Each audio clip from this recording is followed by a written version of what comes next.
Você acompanha agora a análise da Scott Consultoria para o mercado do boi gordo. As informações com o Rodrigo Silva. Bem, em São Paulo apresentou estabilidade comum do início da semana.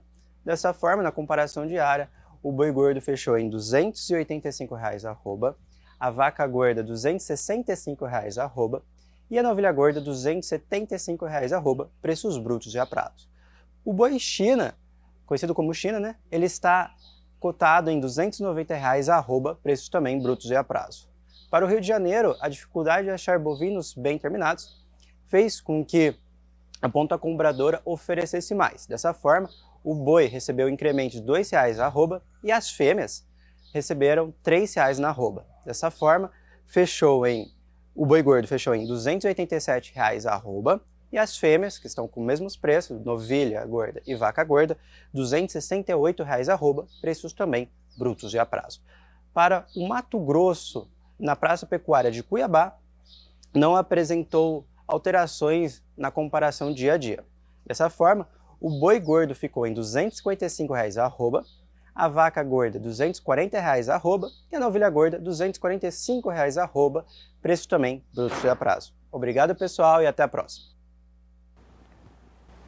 Vamos agora para a cotação do boi gordo com a apuração da Scott Consultoria. Você aí de casa já sabe que são preços para uma boiada comum, à vista e livres de fundo rural. Começando pela região sudeste, com os preços mínimos, destaco alta de R$ 5,00 no Triângulo Mineiro, como você observa aí na sua tela, valor referência R$ 269,00. Também tem alta de R$ 1,50 no Rio de Janeiro. Valor referência vem a R$ 280,50. Rio de Janeiro, que ultimamente está aparecendo um pouco mais aqui, mostrando suas variações, destacando aí para você então que nessa manhã tem essa mudança de R$ 1,50 a mais. Saltando do sudeste, a gente vai para o sul do nosso país, mostro para você por lá. Olha só, noroeste do Paraná vem a R$ 270,50, oeste de Santa Catarina, R$ 289,50, ambos não registram variação para hoje. Diferente do oeste do Rio Grande do Sul, que tem alta de 10 centavos no preço pago pelo quilo, R$ 8,55 o valor de referência. Pelotas, no Rio Grande do Sul, não apresenta variação, o valor de referência vem a R$ 8,85 o quilo, como você aí de casa também observa.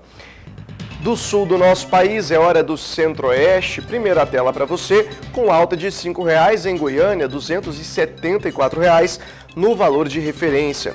Também teve alta de R$ 2,00 no sul do estado goiano, valor de referência R$ 271,00. Em Mato Grosso do Sul, o cenário permanece sem variação. Campo Grande vem a R$ 261,00, Dourados vem a R$ 264,00 e Três Lagoas, município ao oeste do estado, vem a R$ 259,00.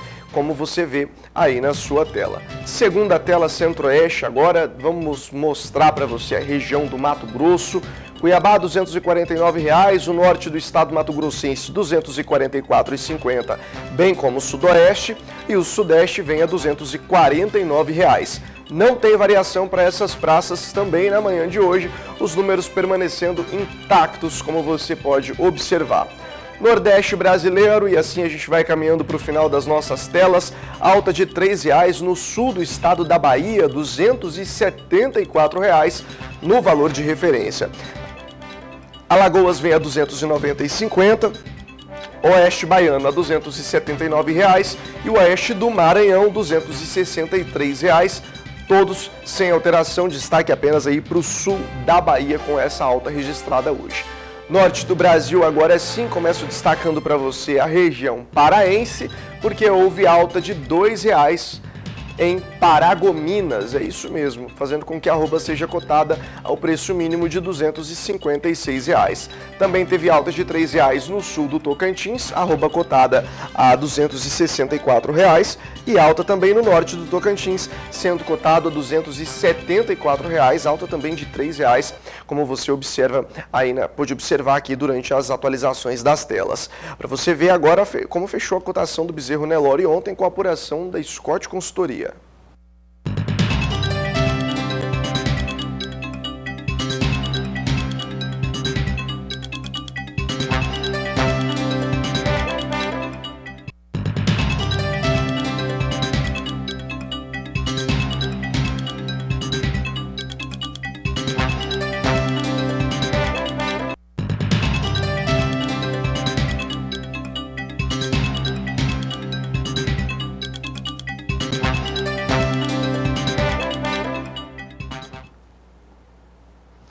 Fundecitrus, Fundo de Defesa da Citricultura, emitiu um alerta sobre o período crítico para a ocorrência da pinta preta dos citros e recomenda atenção aos produtores.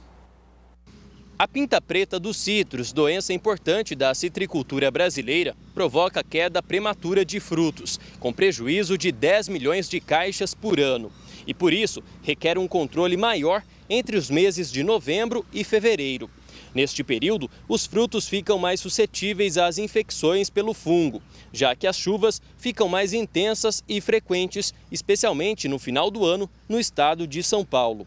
Por esse motivo, é importante redobrar a atenção. Embora as infecções ocorram no período chuvoso, os sintomas da doença começam a aparecer a partir de fevereiro, de 40 a 360 dias após a infecção. Estudos realizados pelo Fundecitrus comprovaram que é possível otimizar o manejo da doença com a utilização de produtos adequados, a identificação do período crítico de controle e a proteção dos frutos. Pesquisadores recomendam que nessa época chuvosa, com frutos jovens, o citricultor precisa se atentar à definição de estratégia de controle. De Araçatuba, São Paulo, Gustavo D'Angelo. O governador do Paraná, Ratinho Júnior, assinou na segunda-feira o contrato para a construção da ponte de Guaratuba, que liga os municípios de Matinhos e Guaratuba. Após a emissão da ordem de serviço, o consórcio Nova Ponte, vencedor da licitação, terá 32 meses para concluir as obras que estão orçadas em cerca de 387 milhões de reais.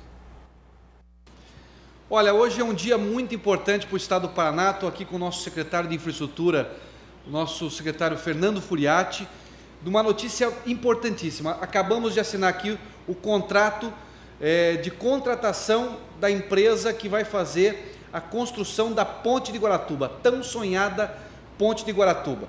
Nós já há 6 meses tínhamos lançado o edital da licitação na praça, para que as empresas pudessem se cadastrar e fazer a proposta, e hoje nós estamos assinando aqui o contrato, um contrato de 390 milhões de reais aproximadamente, para que esse sonho possa sair do papel. Agora nós temos alguns trâmites a serem cumpridos. Dia 7 e 8 desse mês terá audiência pública com a população de Matinhos, com a população de Guaratuba, para saber se tem alguma sugestão a ser feita no projeto, e a empresa contratada tem 60 dias para apresentar esses complementos das audiências públicas e depois a elaboração do projeto executivo, que vem aí sim a obra. Ainda falando sobre o Paraná, segundo o Departamento Nacional de Infraestrutura de Transportes, começaram ontem as obras no quilômetro 42 da BR-277, entre Curitiba e o litoral, para reduzir os efeitos de um deslizamento de terra ocorrido em outubro. As informações com Lucas Calisto. O DENIT disse em publicação na internet que a previsão é de liberar uma faixa da pista esquerda, em direção ao litoral, até 22 de dezembro, data em que deve concluir a primeira etapa da obra, com a instalação de tela de alta resistência na parte superior da BR. No período de Natal e Ano Novo, as obras serão suspensas e, após a conclusão, em janeiro de 2023, as 2 faixas da pista esquerda devem ser liberadas. Assim, a rodovia deverá ter tráfego totalmente liberado, inclusive de caminhões e carretas que transportam produtos agropecuários para o porto de Paranaguá. Por ser uma situação de emergência, foi permitida a dispensa de licitação na contratação da empresa que fará o serviço. O valor da obra está estimado em R$ 1.600.000. É hora de saber qual é o touro do dia do Genética BR. Gabriel Borges trazendo as informações do reprodutor de hoje.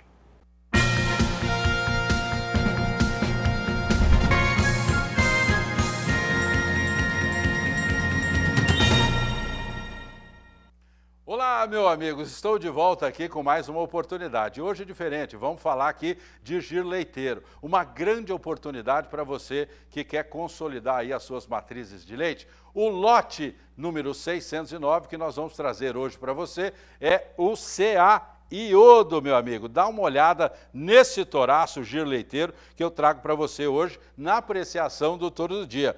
É um sucessor do Sansão, um filho do Sansão em vaca Benfeitor Raposo da Calçolândia, na grande CA Andressa. Presta atenção, CA Andressa, meu amigo, 6.715 quilos de leite. Dá uma olhada, que oportunidade. Ele é irmão também da CA Lara, da Campo Alegre Lara, irmã dele, irmã própria, campeã também, e é um touro que traz uma expressão máxima aí de genética leiteira. A mãe, como eu já falei, uma grande doadora, lactação oficial aí de 6.715 quilos de leite. É um touro que foi teste progênie aí em 2019 e é um sucessor natural do grande Sansão, caracterização leiteira expressiva, uma genética comprovadíssima, aprovada pela Pecuária de Leite Nacional e representa aí com muita propriedade, já que ele é filho do Sansão, o futuro daquilo que a gente espera na produção leiteira. É um touro A2, está aí, extraordinário, giro leiteiro, o grande CA Iodo, e nessa oportunidade do Touro do Dia, as suas doses caem de 12 por apenas R$10 no pacote de 200 doses. Então, você que está aí na audiência, meu amigo, não perca a oportunidade não. O Genética BR traz sempre um reprodutor à vontade para você aqui no Touro do Dia, para você comprar volume, abastecer botijão. Só não perca a oportunidade, sabe por quê? Porque a ação Touro do Dia, ela vence à meia-noite de todos os dias. Todo dia a gente traz um reprodutor novo. Hoje é o CA Iodo, amanhã ele volta ao preço normal. Fica a dica.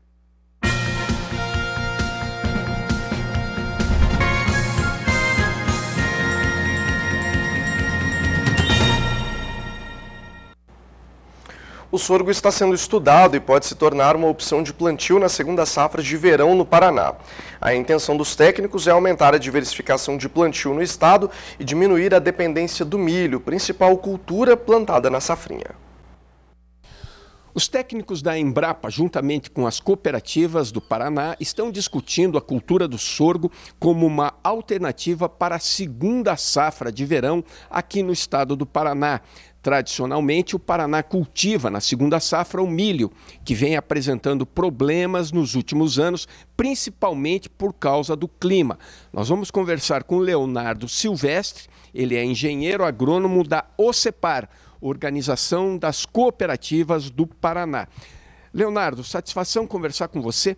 Como que o sorgo pode contribuir como uma alternativa ao milho aqui no estado do Paraná? Certo. O sorgo ele tem sido visto como uma alternativa bastante interessante para o milho, principalmente em relação às questões de estiagem, né? É uma cultura que tem uma certa tolerância ao estresse hídrico e também, principalmente, em relação à resistência à cigarrinha do milho. O milho tem sido tido bastante problema nesses últimos tempos com um complexo de enfesamento e a cultura do sorgo ela acaba sendo interessante nesse sentido, pois ela acaba não sendo afetada pela cigarrinha do milho e não tem diminuição de produtividade da mesma maneira que o milho. A cigarrinha tem aumentado os custos de produção. Falando em termos de custo, como que você avalia os custos do sorgo e do milho? De uma maneira geral, os custos em relação à cultura do milho têm aumentado devido ao aumento do consumo de inseticidas para controle da cigarrinha, né? Mas de uma maneira geral, o sorgo ele representa em torno aí de 60% a 70% dos custos de produção do milho de segunda safra. E falando em termos de produtividade e aspectos nutricionais para a alimentação animal.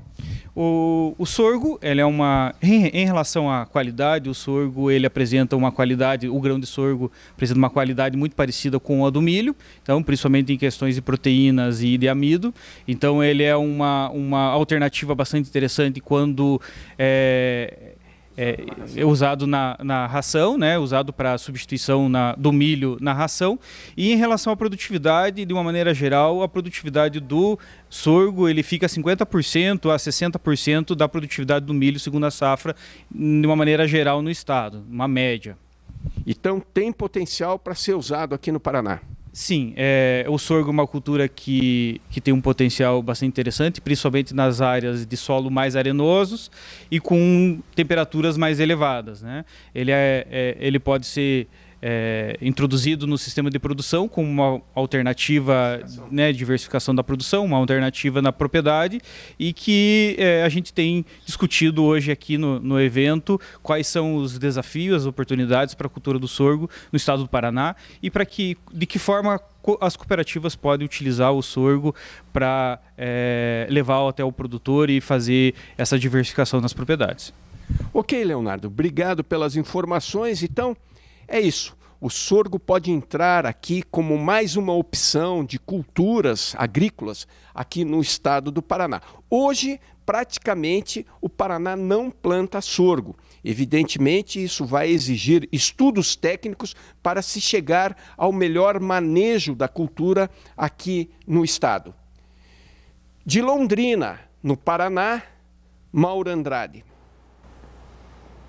Participe do Bom Dia Produtor enviando suas dúvidas e sugestões no nosso número de WhatsApp 67998631001. Estou esperando por você, nome completo e a cidade de onde você está falando para participar com a gente ao vivo no Bom Dia Produtor. No próximo bloco você vai conferir detalhes sobre a liberação da caça de javalis em todo o território nacional. Não perde, o assunto é destaque aqui no Bom Dia Produtor. Eu volto já. Bom dia, produtor, está de volta agora com imagens ao vivo de Caxias do Sul, município que fica no interior do estado gaúcho, Rio Grande do Sul. Nesse momento, céu nublado e a previsão para hoje é de sol com pouca variação de nuvens. Meteorologia não prevê chuva para a cidade e a temperatura oscila entre a mínima de 20 graus e a máxima de 31 graus. Muito bom dia para você que está ligado aqui na programação do Canal do Boi, está chegando agora para acompanhar os principais destaques do setor do agronegócio dentro e fora do país. E agora eu já destaco para você a nossa análise do dia com o João Pedro Cuti Dias, falando sobre o andamento do acordo comercial envolvendo os blocos econômicos do Mercosul e da União Europeia. A União Europeia, em 2019, fechou o acordo do Mercosul com a União Europeia, porém não foi colocado em prática. Há muitas razões, há muitos obstáculos para ser colocado em prática esse acordo. Esse acordo para o setor de produção de alimentos, como no Brasil, é importante. A União Europeia é um mercado com um grande potencial. É só nós olharmos, no início dos anos 2000, era o principal comprador de carne bovina brasileira. Depois, com o tempo, uma série de razões, ela foi diminuindo a sua participação da União Europeia, seja em carne bovina, seja em frangos, tudo isso, se criaram obstáculos para isso. Esse acordo permitiria um aumento significativo nas exportações de carne nossa. E não só carne, como outros grãos. Hoje, a União Europeia está pensando em resolver em partes os problemas que impedem a execução plena do acordo. Fazer alguns trabalhos visando flexibilizar algumas regras disso aqui. Mas o grande obstáculo que nós temos lá é a questão do desmatamento da Amazônia. Há uma pressão muito grande por parte dos países membros da União Europeia contra o Brasil sobre esse aspecto. Nós olharmos o desmatamento, nós chegamos a 2014, chegou o menor índice, foi 4 mil quilômetros quadrados. Hoje nós estamos falando em 11 mil quilômetros quadrados. 11 mil quilômetros quadrados é 1.100.000 hectares de floresta que foram desmatadas. A hora que se desmata a floresta, esses grileiros e outras pessoas que fazem de forma ilegal, tiram a madeira boa. Essa madeira boa normalmente deve ser exportada e taca fogo para fazer e faz pastagem.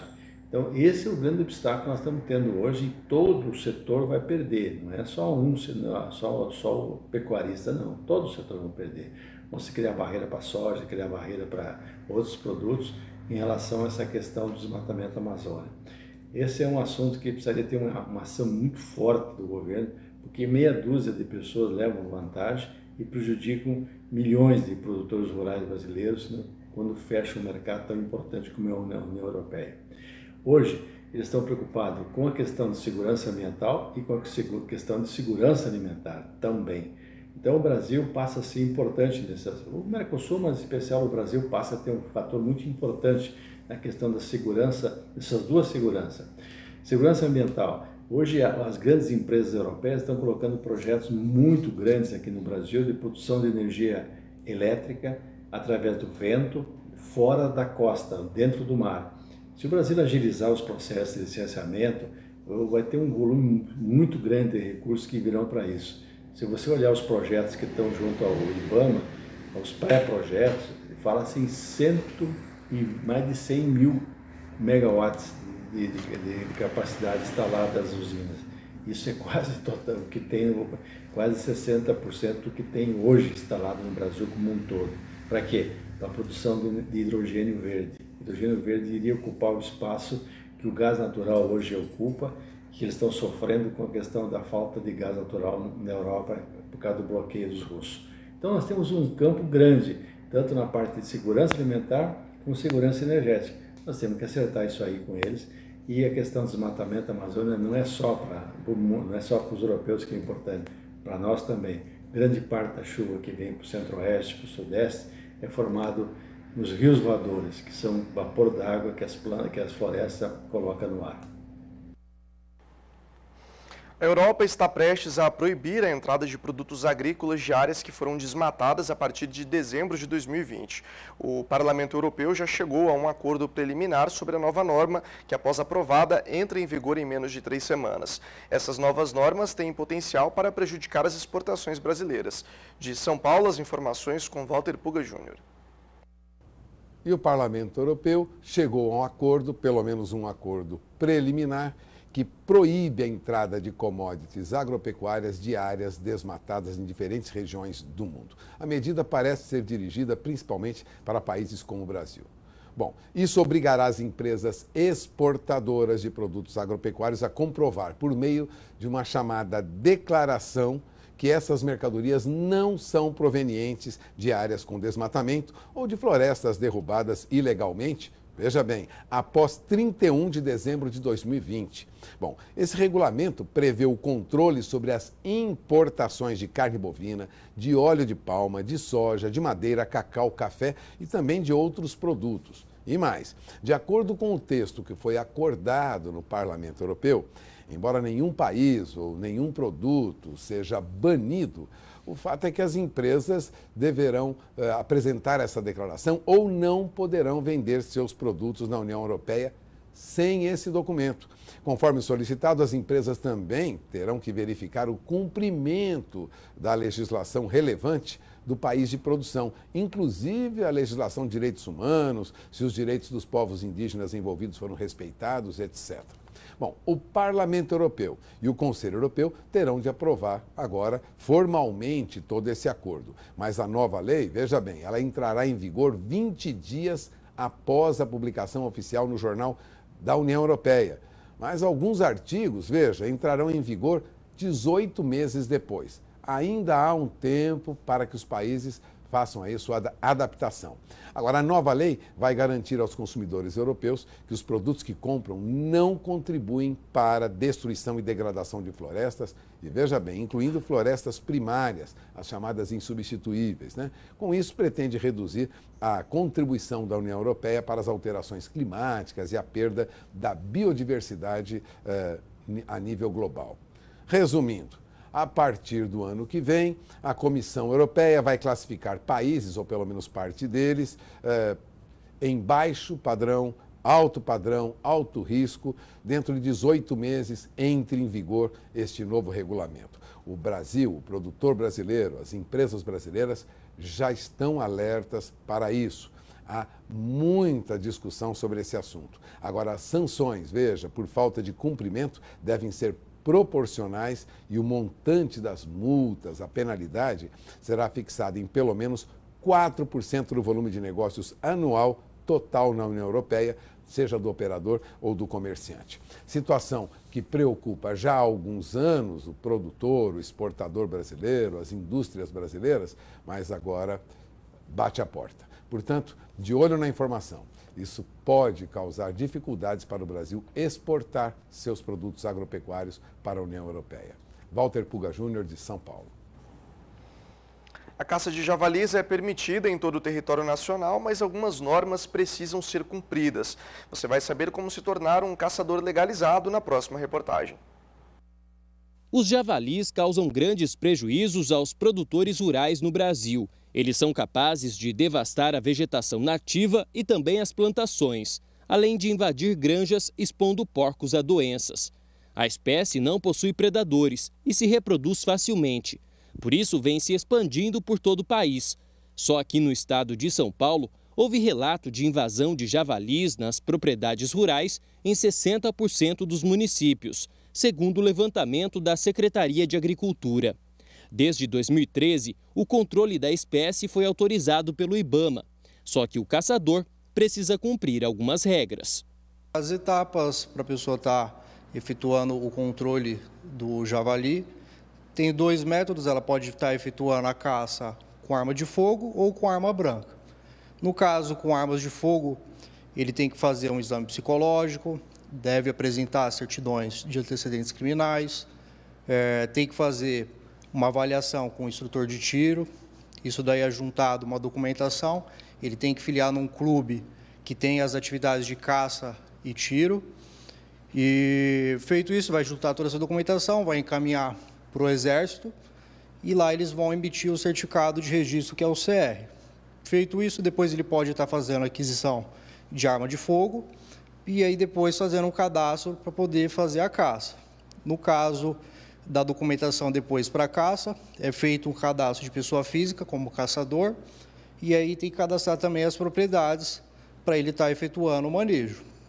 No caso, se o caçador for caçar somente com armas brancas, aí é só fazer a etapa do registro dele no IBAMA e das propriedades. Para realizar todo esse trâmite, é preciso da ajuda de um profissional? É interessante, pois o processo é bem burocrático, são diversas etapas e acontece de ter algumas pessoas que tentam fazer sozinho, tem alguma certa dificuldade. Qual que é o principal objetivo aí do controle dessa espécie? O controle, o foco principal, eu acredito que é porque o animal não tem um predador dele aqui na nossa fauna. E como ele tem uma capacidade de procriação muito rápida, por isso é feito o controle do javali por meio da caça. Tem a questão dos prejuízos também aos produtores rurais, né? Exatamente, exatamente. Um javali, um casal aí rapidinho eles procriam, acaba com a propriedade.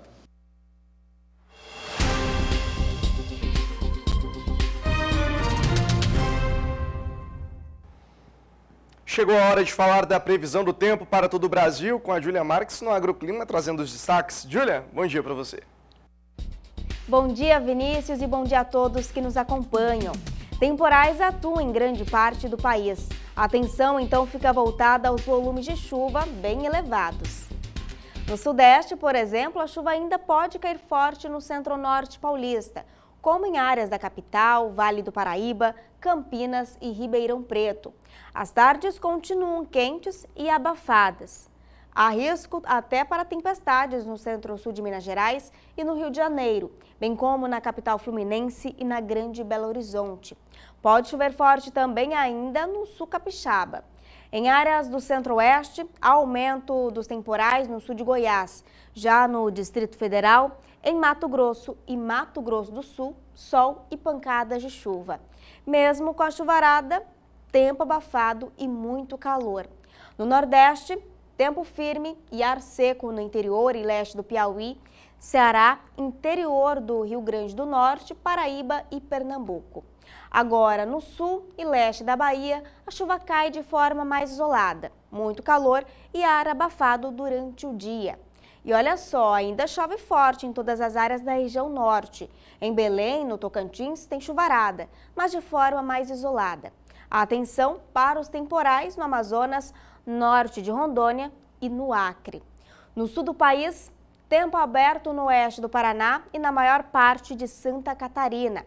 Em áreas centrais e do litoral do estado paranaense, o calorão continua em muitas áreas da região.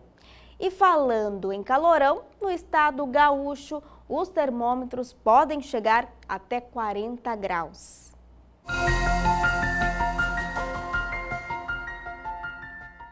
Inclusive, a nossa repórter Graciele Caíno, de Cruz Alta, no Rio Grande do Sul, traz detalhes de como está por lá neste momento. Bom dia, Graciele. Olá, Julian, bom dia para você, bom dia para todos. Realmente o Rio Grande do Sul está sofrendo com as altas temperaturas. O estado deve registrar 40 graus nos próximos dias. E a Secretaria Estadual do Meio Ambiente emitiu aviso de onda de calor intensa e baixa umidade do ar. As altas temperaturas estão associadas à falta de chuvas por conta do fenômeno Laninha. As regiões mais afetadas deverão ser a Central, a Campanha e a Fronteira Oeste. Além disso, a umidade do ar pode ficar menor que 20%. O aviso emitido pela Secretaria alertou também para o risco de queimadas. O documento chama atenção para as áreas onde as pastagens já estão secas, condição que torna o risco ainda maior. Sexta-feira está previsto para ser o dia mais quente da semana. No sábado e no domingo, as temperaturas devem amenizar. Julian, é com você. Vinícius, daqui a pouco estou de volta com mais detalhes para os próximos dias no sul e nas demais regiões.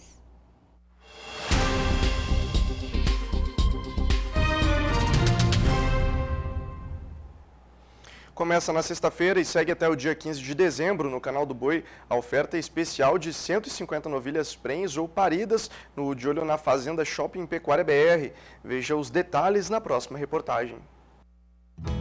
Todo shopping é repleto de vitrines, mas quando uma só grande vitrine se transforma em um grande ponto de oferta do melhor Nelore que ela pode produzir, então é a chance de investir nas novilhas prenhas ou paridas do De Olho na Fazenda e Shopping Precocidade Pecuária BR, que começa dia 9 de dezembro, sexta-feira, com venda a preço fixo e vai até a outra quinta, dia 15, terminando com um leilão, tudo com a Central Leilões e o Canal do Boi. O Pecuária BR nasceu com o propósito de prestar um serviço ao agronegócio brasileiro, mostrando na programação dos canais que compõem o Sistema Brasileiro do Agronegócio, o SBA, a rotina de produção sustentável em qualquer segmento do agro. Colocou nessa grande vitrine instalada em Terenos, Mato Grosso do Sul, uma estrutura que alia tecnologia e muita genética, de várias procedências, sempre com o foco em encontrar no produto final a qualidade da carne que tem cada vez mais demanda no mercado nacional. Eu acho que esse projeto é um projeto espetacular, né? Primeiro porque é produzir para levar essa genética ao consumidor final. Então, parcerias com gôndolas de carne, né, a Pecuária BR tem, com o restaurante, onde você vai degustar uma carne prime. Então foi buscado dentro do mercado animais de alta avaliação genética para essa composição. A Pecuária BR tem uma responsabilidade dentro do seu programa de melhoramento genético muito forte com a produtividade do mercado. Então os animais que estão sendo comercializados nesse shopping do dia 9 e dia 15 são animais superiores, né, e frutos também de acasalamentos com os touros líderes de Sumário, touros melhoradores dos grandes criatórios do Brasil.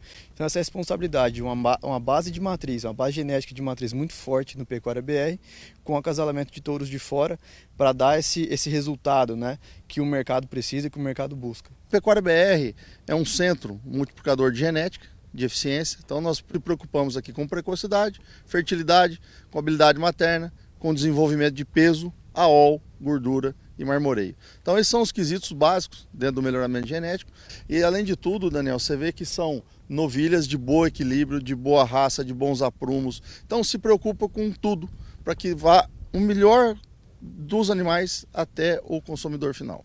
A palavra shopping, que não é nacional, ela remete ao que você aprendeu aqui dentro da programação do Canal do Boi, a conhecer com o De Olho na Fazenda, uma modalidade que foi inaugurada exatamente pelo SBA e as suas parcerias técnicas e comerciais que democratizam animais em volume, com essa qualidade, com o preço fixo. Uma maneira de atrair aqueles que querem evitar a adrenalina do leilão e que ajudam a distribuir genética superior para quem precisa produzir com a garantia que esses animais podem entregar. Para aquele produtor que prefere as compras e investimentos, né, a preço fixo, buscar ali dentro do catálogo das oportunidades que o shopping fornece, né, essa modalidade de preço fixo é muito interessante, né? Então o pecuarista ele entra, o investidor ele entra, analisa os lotes que mais servem para o criatório dele e assim ele consegue fazer os investimentos dele de uma forma mais rápida, mais direcionada. Então, genética IZ fechada nós vamos ter dentro desse shopping, Golias fechada nós vamos ter dentro desse shopping e os principais touros de Sumário. Vários touros, né, que compõem esse cenário de avaliação genética para o melhor da pecuária. E o melhor é você aproveitar para investir em genética certificada em novilhas que compõem o De Olho na Fazenda e Shopping Precocidade Pecuária BR, que começa dia 9 de dezembro, sexta, com venda a preço fixo e vai até o dia 15, quinta, terminando às 8 da noite, com um leilão organizado pela Central Leilões e transmitido pelo Canal do Boi.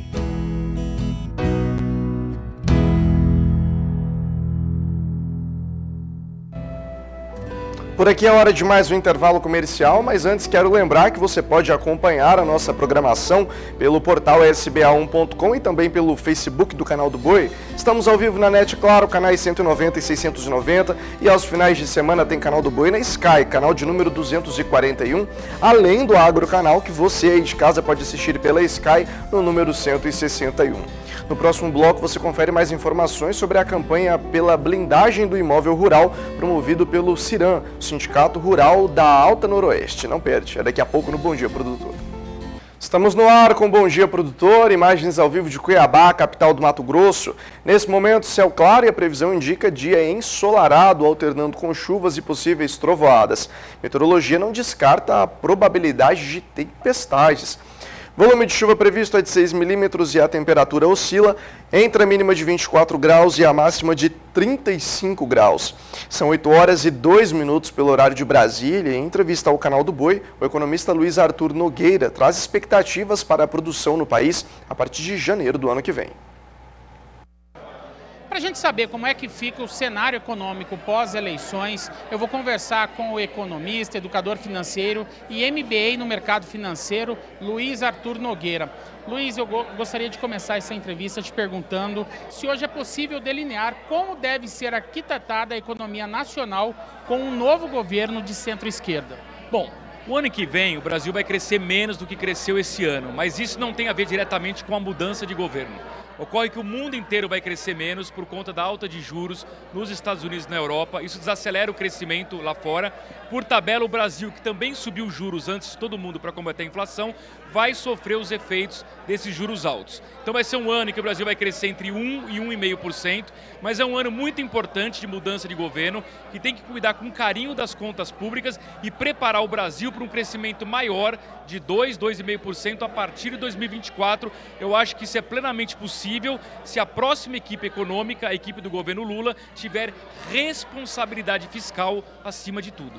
Qual cenário devemos ter no Brasil se observarmos as características políticas, oportunidade de acordo entre Mercosul e União Europeia, por exemplo? Bom, na verdade, a gente tem um governo de esquerda entrando, mas a gente não tem clareza ainda se a equipe econômica será de esquerda. Eu prefiro acreditar que vai ser uma equipe com responsabilidade fiscal, uma equipe que não vai incentivar consumo como um voo de galinha de forma irresponsável, simplesmente baixando juros pelos bancos públicos. Eu acho que é uma equipe que pode ser uma equipe de qualidade, como então o presidente Lula montou no seu primeiro mandato lá em 2003. Se isso acontecer, o Brasil vai ter um crescimento menor no primeiro ano, mas poderá crescer mais, como eu disse, a partir de 2024. Em relação a oportunidades de relações comerciais, eu acho que o governo Lula tem muitas. É um governo que pode se aproximar de Joe Biden, que é um democrata nos Estados Unidos, pode se aproximar da esquerda europeia, que eu simbolizo como o presidente francês Macron, e implementar o acordo União Europeia-Mercosul, e é um governo que pode aumentar relações com a própria China e com a nossa vizinha Argentina, que também é um governo de esquerda.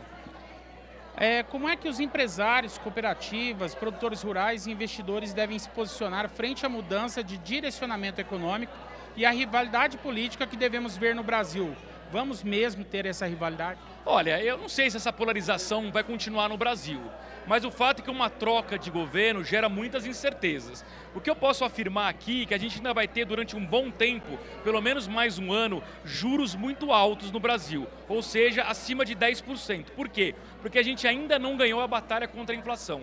Só quando essa batalha estiver ganha, o Banco Central, que é autônomo, vai conseguir começar a cortar juros. Até lá, é um mercado um pouco mais restritivo para consumo, difícil para investimentos, mas muito bom para quem investe. Por exemplo, quem é investidor, investe em renda fixa, consegue taxas de juros bem elevadas. Agora, se a gente tiver um distensionamento dessa crise política, tiver menos polarização, eu acho que vai ser melhor para a economia. Porque hoje o que impede o Brasil de crescer mais não são questões econômicas, são principalmente questões político-institucionais, ou seja, brigas entre os três poderes: poder executivo, poder legislativo e o poder judiciário. O governo eleito ainda não definiu quem vai ser o ministro da Economia. Interlocutores, imprensa especializada afirmam que o futuro presidente quer alguém com perfil político, enquanto o mercado quer outros nomes. O que essa decisão deve pesar na economia brasileira e na estabilidade interna? A decisão é fundamental, porque quando a gente souber o perfil do ministro da Fazenda, a gente vai conseguir entender qual é o perfil da política econômica que vai predominar nos próximos 4 anos. O ponto central é: precisamos de um ministro da Fazenda que tenha responsabilidade fiscal, ou seja, que cuide das contas públicas. Não adianta vir um maluco querer turbinar consumo, dar crédito para a sociedade, aumentar gasto público, porque o resultado disso vai ser mais inflação, menos crescimento econômico, mais desemprego e mais pobreza. O Brasil pode ter um ministro mais político? Pode. No primeiro mandato do Lula, ele teve Antônio Palocci, que era um político que conversava e negociava com o Congresso, e o Palocci montou abaixo dele uma boa equipe econômica, que tinha o Henrique Meirelles, o Joaquim Levy e o Marcos Lisboa. Especula-se no mercado que esse ministro pode ser Fernando Haddad, um ministro político. Até aí é algo que o mercado não gosta muito, mas pode até dar certo se o Haddad colocar abaixo dele uma equipe econômica de qualidade, por exemplo, liderada pelo Pércio Arida, que é um dos pais do Plano Real. Então, na verdade, a definição da equipe econômica é muito importante e a partir dela a gente vai ter mais clareza sobre o que esperar da economia no governo Lula ao longo dos próximos 4 anos. Agora, Lourdes Arthur, pegando um gancho aí no que você falou, é muito importante que essa equipe, essa nova equipe econômica, mantenha a autonomia do Banco Central. Isso é de suma importância, né? Exato, que respeite, acima de tudo, a autonomia do Banco Central. Por que eu digo respeitar? Porque a autonomia do Banco Central foi aprovada pelo Congresso. Só quem pode acabar com isso é o Congresso Nacional. Mas se a equipe econômica não respeitar, ela vai ficar dando palpites sobre juros. Por exemplo, imagine um contexto em que o governo tem o descontrole das contas públicas, a expectativa de inflação piore e o Banco Central suba juros. E aí chega o ministro da Fazenda e começa a criticar a alta de juros, dizendo que ela está errada e que ela vai afundar a economia. Isso vai gerar muito ruído no mercado financeiro, vai ser ruim para todo mundo e vai piorar ainda mais a inflação. Então o pressuposto básico é: a equipe econômica do governo Lula precisa respeitar a autonomia do Banco Central e é o Banco Central autônomo que vai decidir se os juros vão subir, ficar congelados ou serão reduzidos a partir de um cenário inflacionário. Ou seja, então temos boas perspectivas, né, para o novo governo, para o novo cenário econômico, mas é importante aí, né, que se mantenha firme e atento aos acontecimentos. Sem dúvida. Eu estou otimista com o governo Lula, eu espero que o bom senso prevaleça e que o governo Lula não coloque o Brasil no rumo da Argentina. O que é o rumo da Argentina? É um país que neste ano vai colher 100% de inflação. Esse caminho não funciona para o Brasil, que é um caminho de excesso de gastos públicos, é um caminho que afunda a população e aumenta a pobreza. Eu acho que o presidente Lula já mostrou no primeiro mandato que, se ele quiser, ele sabe montar uma boa equipe econômica que vai dar um bom resultado. Mas também o mesmo presidente Lula mostrou que no segundo mandato e no governo Dilma Rousseff, ele sabe montar uma equipe econômica ruim, que tinha Guido Mantega. A dúvida é: vai montar uma equipe boa ou uma ruim? Eu acho que vai ser uma equipe boa. Acho que Geraldo Alckmin, como vice-presidente, também nos dá garantia de que maluquices econômicas do estilo Argentina não serão cometidas aqui no Brasil. Tá certo. Então, olha só, conversei com um economista, especialista no mercado financeiro, Luiz Arthur Nogueira, falou aí como é que deve se comportar o cenário econômico do Brasil no ano de 2023. Luiz Arthur, muito obrigado pela sua entrevista. Eu que agradeço e, como mensagem final, gostaria de lembrar a todos que o Brasil é maior do que qualquer governo. Isso vale para todos os governos, vale inclusive para o governo Lula. Ou seja, o sucesso da sua empresa, o seu sucesso profissional depende das suas decisões e não das decisões de Brasília. A Demais Agro Representações, empresa parceira do Canal do Boi, fala dos cuidados com a saúde dos bovinos em confinamento. Confira. Você já ouviu falar em micotoxinas? Então veja o que diz a doutora Jane Gonçalves, da Vetline, sobre esse inimigo oculto na pecuária intensiva. Micotoxinas, um assunto que a gente escuta cada vez mais e se depara com o problema a campo cada vez mais. O que são essas micotoxinas que tanto a gente tem falado? E tanto a gente tem também visto, né, em resultados de amostras que a gente tem coletado. Essas micotoxinas nada mais são do que metabólitos que os fungos soltam ao longo de suas reproduções e multiplicações. Que fungos são esses? São fungos filamentosos que estão presentes em ingredientes vegetais, sejam eles milho, soja, farelo de soja também, polpa cítrica, cevada, também em vegetais como feno, silagem de grão úmido, silagem de planta inteira, silagem de capim, todos os tipos de ingredientes que a gente encontra na dieta dos ruminantes. Esses fungos, na presença de umidade, temperatura e oxigênio, eles começam a se desenvolver e aí começam a soltar esses tóxicos chamados micotoxinas. O zootecnista Diego Carvalho, que é representante da VLN, conta como é fundamental o pecuarista ficar atento a estas substâncias tóxicas que afetam o desempenho no ganho de peso e até pode levar o animal à morte. Os animais estão cada vez mais adensados, né? O sistema de confinamento vem crescendo muito. Então, quando acontece isso, também ocorrem os problemas sanitários, né? Uma vez os animais agrupados, os problemas sanitários também aumentam. E a VLN vem justamente para isso, para trazer a solução para o pecuarista, né? A VLN é absorvente de micotoxina, probióticos, prebióticos, né? Então, assim, ela abrange as 5 maiores micotoxinas que existem no Brasil. Então, a gente tem um blend, né, específico para cada seleção de animal, né, para atuar diretamente nesses problemas que ocorrem em confinamento. O CIRAM, Sindicato Rural da Alta Noroeste, entidade que representa produtores rurais da região de Araçatuba, interior de São Paulo, começou uma campanha pela blindagem do imóvel rural. A entidade sugere ação preventiva de produtores rurais contra invasões de terras e desapropriações. Casos recentes de invasões do MST, como na Bahia, fizeram o CIRAM começar uma campanha para alertar o produtor rural a se prevenir contra ameaças de invasão à propriedade, invasões de fato e desapropriações.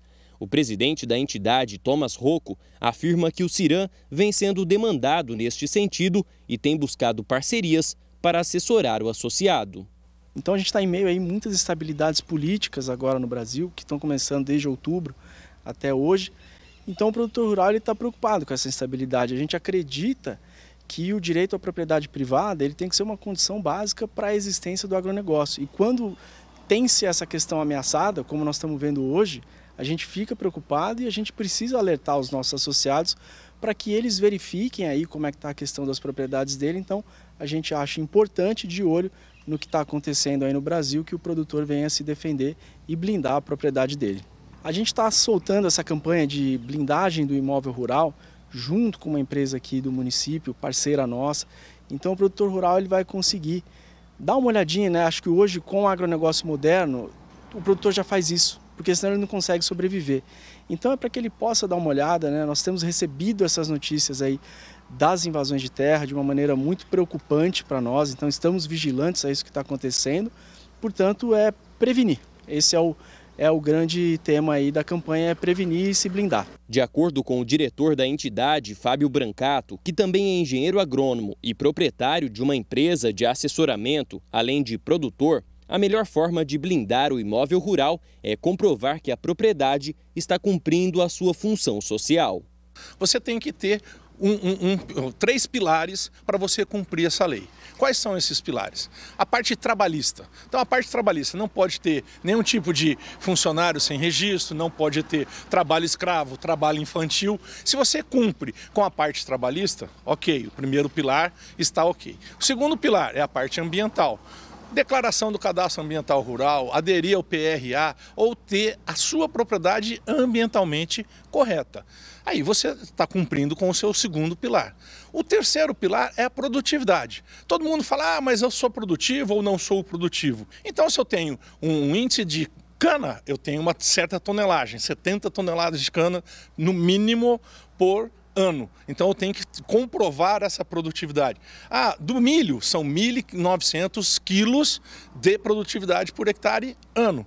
Bom, cumprir a função social, cumprir a produtividade, que é o terceiro pilar, os três têm que estar concomitantes para eu cumprir a função social. A legislação que rege os critérios de desapropriação é a Lei 8.629, de 25 de fevereiro de 1993, mais especificamente na normativa 11, do qual constam os parâmetros, índices e indicadores do conceito de produtividade.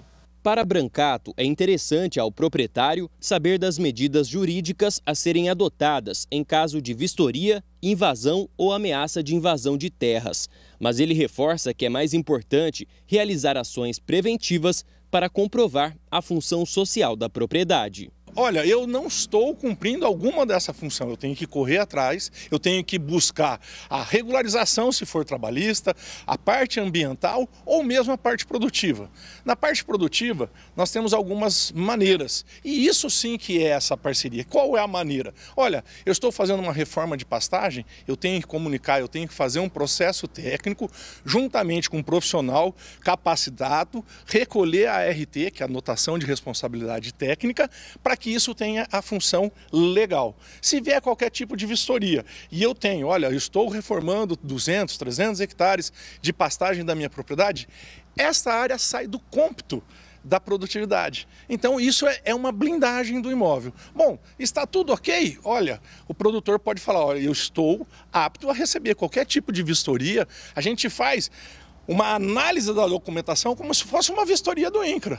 Ó, eu estou aqui produtivo, então eu estou blindando o meu imóvel. Pode vir qualquer tipo de vistoria que eu estou produtivo, cumprindo esses pilares, cumprindo a função social. O produtor, através até dos sindicatos rurais, né, como o nosso aqui de Araçatuba do Sinã, se o produtor procurar o sindicato rural, você tem uma análise já gratuita.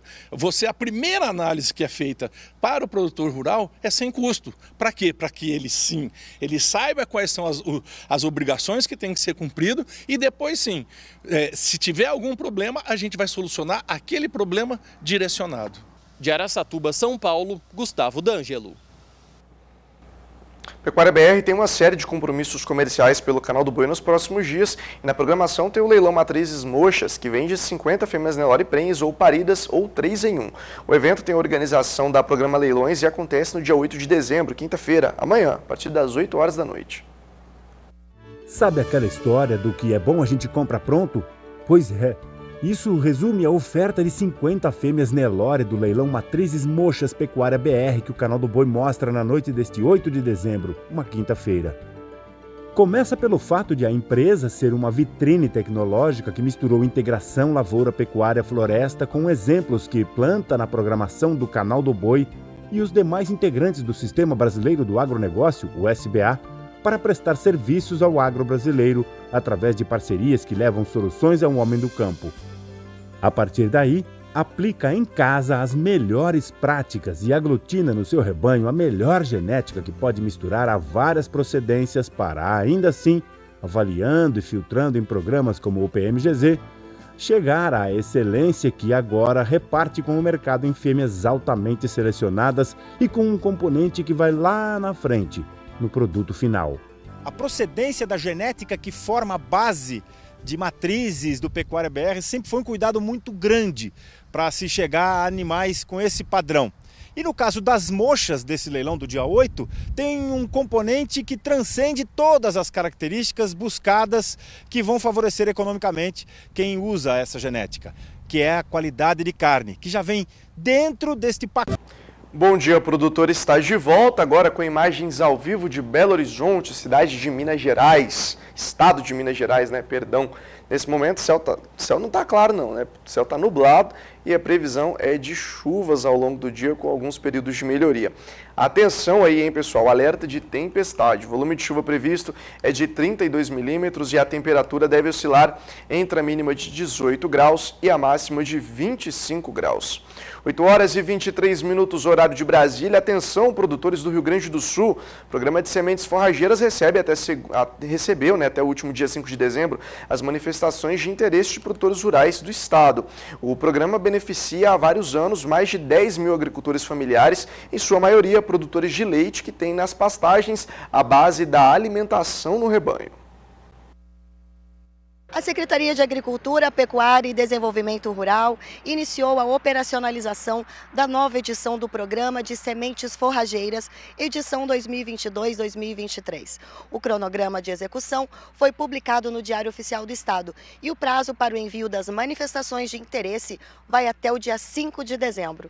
O programa tem como objetivo fomentar a aquisição de sementes forrageiras a serem utilizadas na formação de pastagens de inverno e verão, destinadas à alimentação dos rebanhos de leite e de corte nos estabelecimentos de base familiar. No Rio Grande do Sul são cultivadas aproximadamente 30 mil hectares de espécies forrageiras, como azevém, aveia preta, aveia branca, trigo duplo propósito, ervilhaca e capim-sudão. Podem participar do programa agricultores e pecuaristas familiares por meio de suas cooperativas, associações e sindicatos. Os recursos serão disponibilizados por meio de financiamento subsidiado. Agricultores familiares e pecuaristas familiares, ligados à produção de leite e de carne no estado do Rio Grande do Sul, podem procurar suas instituições organizacionais, os sindicatos do seu município, ou a cooperativa, a associação a qual está vinculado, para organizar esse encaminhamento da manifestação de interesse. O financiamento é feito por meio da entidade, então a entidade que faz o encaminhamento desse ofício manifestando o interesse em participar do programa. O programa tem alguns limites, que é o acesso o recurso de até R$ 600 por produtor e até 180 mil para a entidade. Então as entidades têm o prazo agora até dia 5 de dezembro para fazer esse encaminhamento dessa demanda, e aí a Secretaria vai poder analisar se o total de demanda do Estado consegue atender, e aí dar sequência aos próximos passos, que vai ser a elaboração de projetos e a efetiva aquisição. O cultivo das forrageiras mais cedo possibilitará de forma antecipada ter as pastagens de inverno, reduzindo a escassez de alimento no vazio forrageiro de outono e proporcionando um bom estabelecimento da cultura, que é fundamental para a produção de forragem no período de outono, inverno e primavera. Este ano, uma das principais melhorias que a gente tem feito no programa é fazer esse calendário antecipado. Então, a gente já está lançando essa edição, que vai ser executada em 2023 agora, para que no início do ano, quando é o período que é feita a aquisição das sementes para o cultivo aí já na segunda quinzena de março, então já esteja tudo pronto, não haja atraso na liberação de recursos, para que os produtores possam fazer a implantação dessas pastagens no momento mais adequado possível. De Cruz Alta, Rio Grande do Sul, Graciela Caíno. Em São Paulo, a produção da cana-de-açúcar sentiu os impactos do clima nessa reta final da colheita. Mesmo seguindo todos os requisitos da cartilha para bons resultados, os produtores dependem de chuvas regulares do plantio à colheita da cana-de-açúcar. Mas mudanças no clima aqui no estado paulista acabaram prejudicando a safra e teve produtor que registrou queda de até 20% na sua produção. Para tentar minimizar as consequências da falta de chuva, os produtores vêm adotando algumas estratégias, já pensando na safra seguinte. Um dos métodos é o consórcio de áreas, que é o plantio de milho e soja no período da entre-safra. Assim, ajudando a manter a renda da área, além de recuperar e melhorar a qualidade do solo. A única União da Indústria de Cana-de-Açúcar e Bioenergia mapeia o andamento da safra e movimentações de mercado. Atualmente, a moagem aqui no estado de São Paulo está igual a 2021, chegando a 300 milhões de toneladas de cana processada. Como ainda há colheitas no fim e 75 usinas a mais em operação no comparativo da safra anterior, a perspectiva é de uma produção maior no geral. De Araçatuba, São Paulo, Gustavo D'Angelo. Recentemente, o movimento ambientalista Greenpeace publicou em suas redes sociais uma charge se referindo ao agronegócio como se o Brasil comesse veneno. Várias entidades do agronegócio se manifestaram contra as acusações, já que o projeto de lei que moderniza a legislação sobre defensivos agrícolas veio para acelerar os processos de registro dos produtos, que levam em média 8 anos para ser concluídos, e reduzir os custos envolvidos na pesquisa. Mais informações ao vivo com Valdecir Cremon, que está aqui na tela junto comigo. Valdecir, bom dia para você. Bom dia para você, Vinícius. Bom dia a todos que acompanham o canal do Boi. Essa postagem a qual você se referiu, na verdade, não é apenas uma charge, é sim mais uma das críticas do grupo ambientalista Greenpeace, que parece viver fora de uma realidade, não apenas em termos de Brasil, mas de todo o mundo em questões ambientais. O Greenpeace relaciona a Copa do Mundo, crianças assistindo supostamente a uma partida de futebol na Copa do Catar, mas aproveita essa situação para fazer mais uma crítica infundada, uma crítica agressiva contra o agronegócio brasileiro, dizendo que nós, aqui no Brasil, grandes produtores de alimento que somos, colocamos veneno na comida do brasileiro, por consequência, do mundo todo que consome os alimentos produzidos por aqui. O que sabemos não é verdade, mesmo com todas as comprovações feitas pela Anvisa, mesmo com todas as afirmações feitas por institutos de verificação e, principalmente, laboratórios mundo afora que analisam os produtos brasileiros. Isso tem provocado, mais uma vez, reações de lideranças do agronegócio. A ProSoja se manifestou no início desta semana contra essa publicação do Greenpeace. E ontem foi a vez do presidente do CIRAM, o Sindicato dos Agricultores, Produtores de Alimentos, da região noroeste do estado de São Paulo. Vamos ver o que disse o presidente do sindicato, Thomas Rocco. Alô, produtores rurais, aqui é o Thomas Rocco, atual presidente do CIRAM. Hoje para a gente comentar sobre essa infeliz charge que veio à tona e que tem como objetivo dividir as pessoas. Estamos buscando a união, estamos buscando cada vez mais uma conexão entre o campo e a cidade. Nós, produtores rurais brasileiros, somos responsáveis pela agricultura tropical. Conseguimos entregar 3 safras no mesmo ano. Tudo isso com segurança alimentar, usando as melhores tecnologias que estão disponíveis e amplamente amparadas pelos institutos de pesquisa.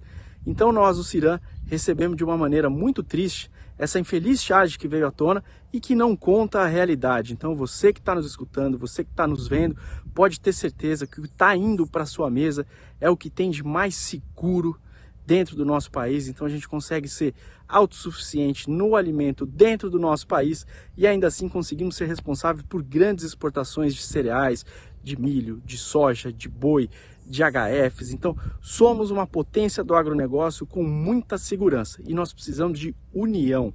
É a união que vai fazer com que a conexão entre o campo e a cidade seja cada vez melhor. E é isso que nós, produtores, estamos buscando. Então fica aqui um abraço do CIRAM e que a gente sempre possa estar unido, o campo e a cidade.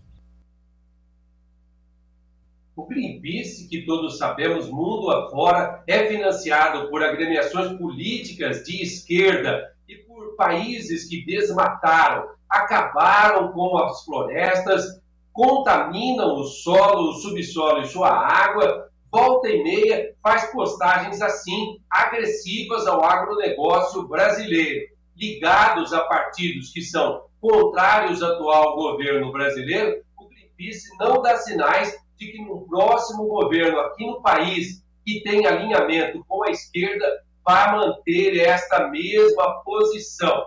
O agronegócio brasileiro é responsável por mais de 1/3 de todo o produto interno bruto e é responsável por colocar comida na mesa de brasileiros e cidadãos mundo afora, com as garantias dos laboratórios que apontam e atestam que o nosso produto não tem veneno.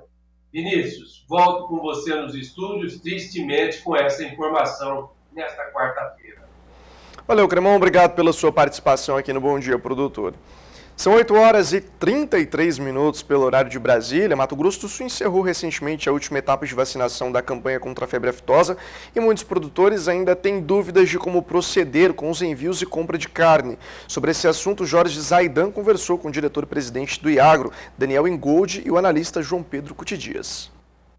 É a última campanha de vacinação para Mato Grosso do Sul, Mato Grosso, Espírito Santo, outros estados brasileiros também.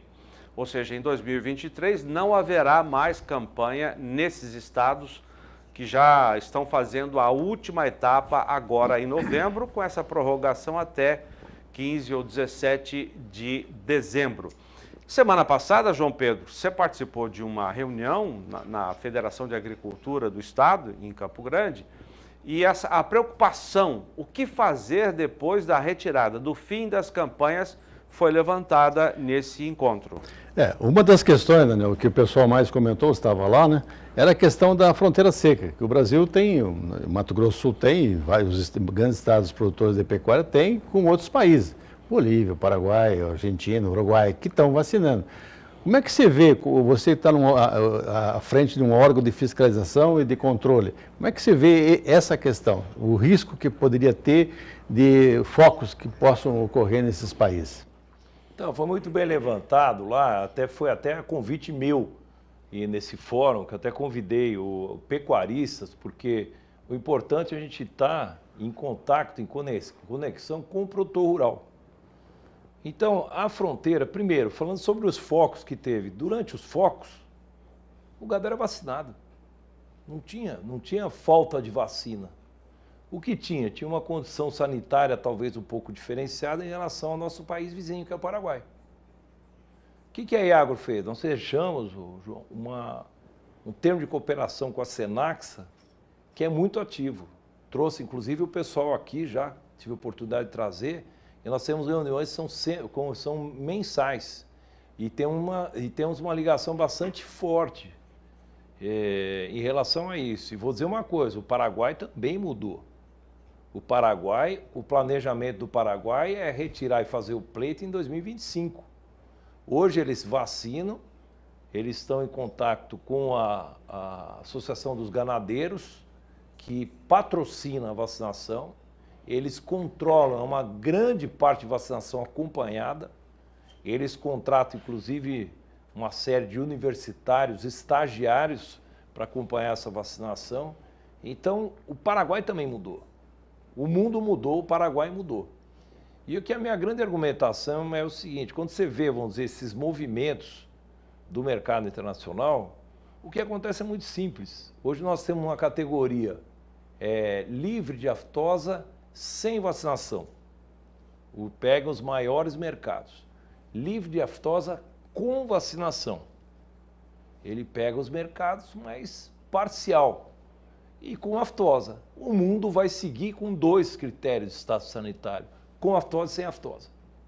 Se nós não temos nenhum caso aqui, não temos nenhuma, vamos dizer, nenhuma circulação viral, que nós fazemos sorologias constantes.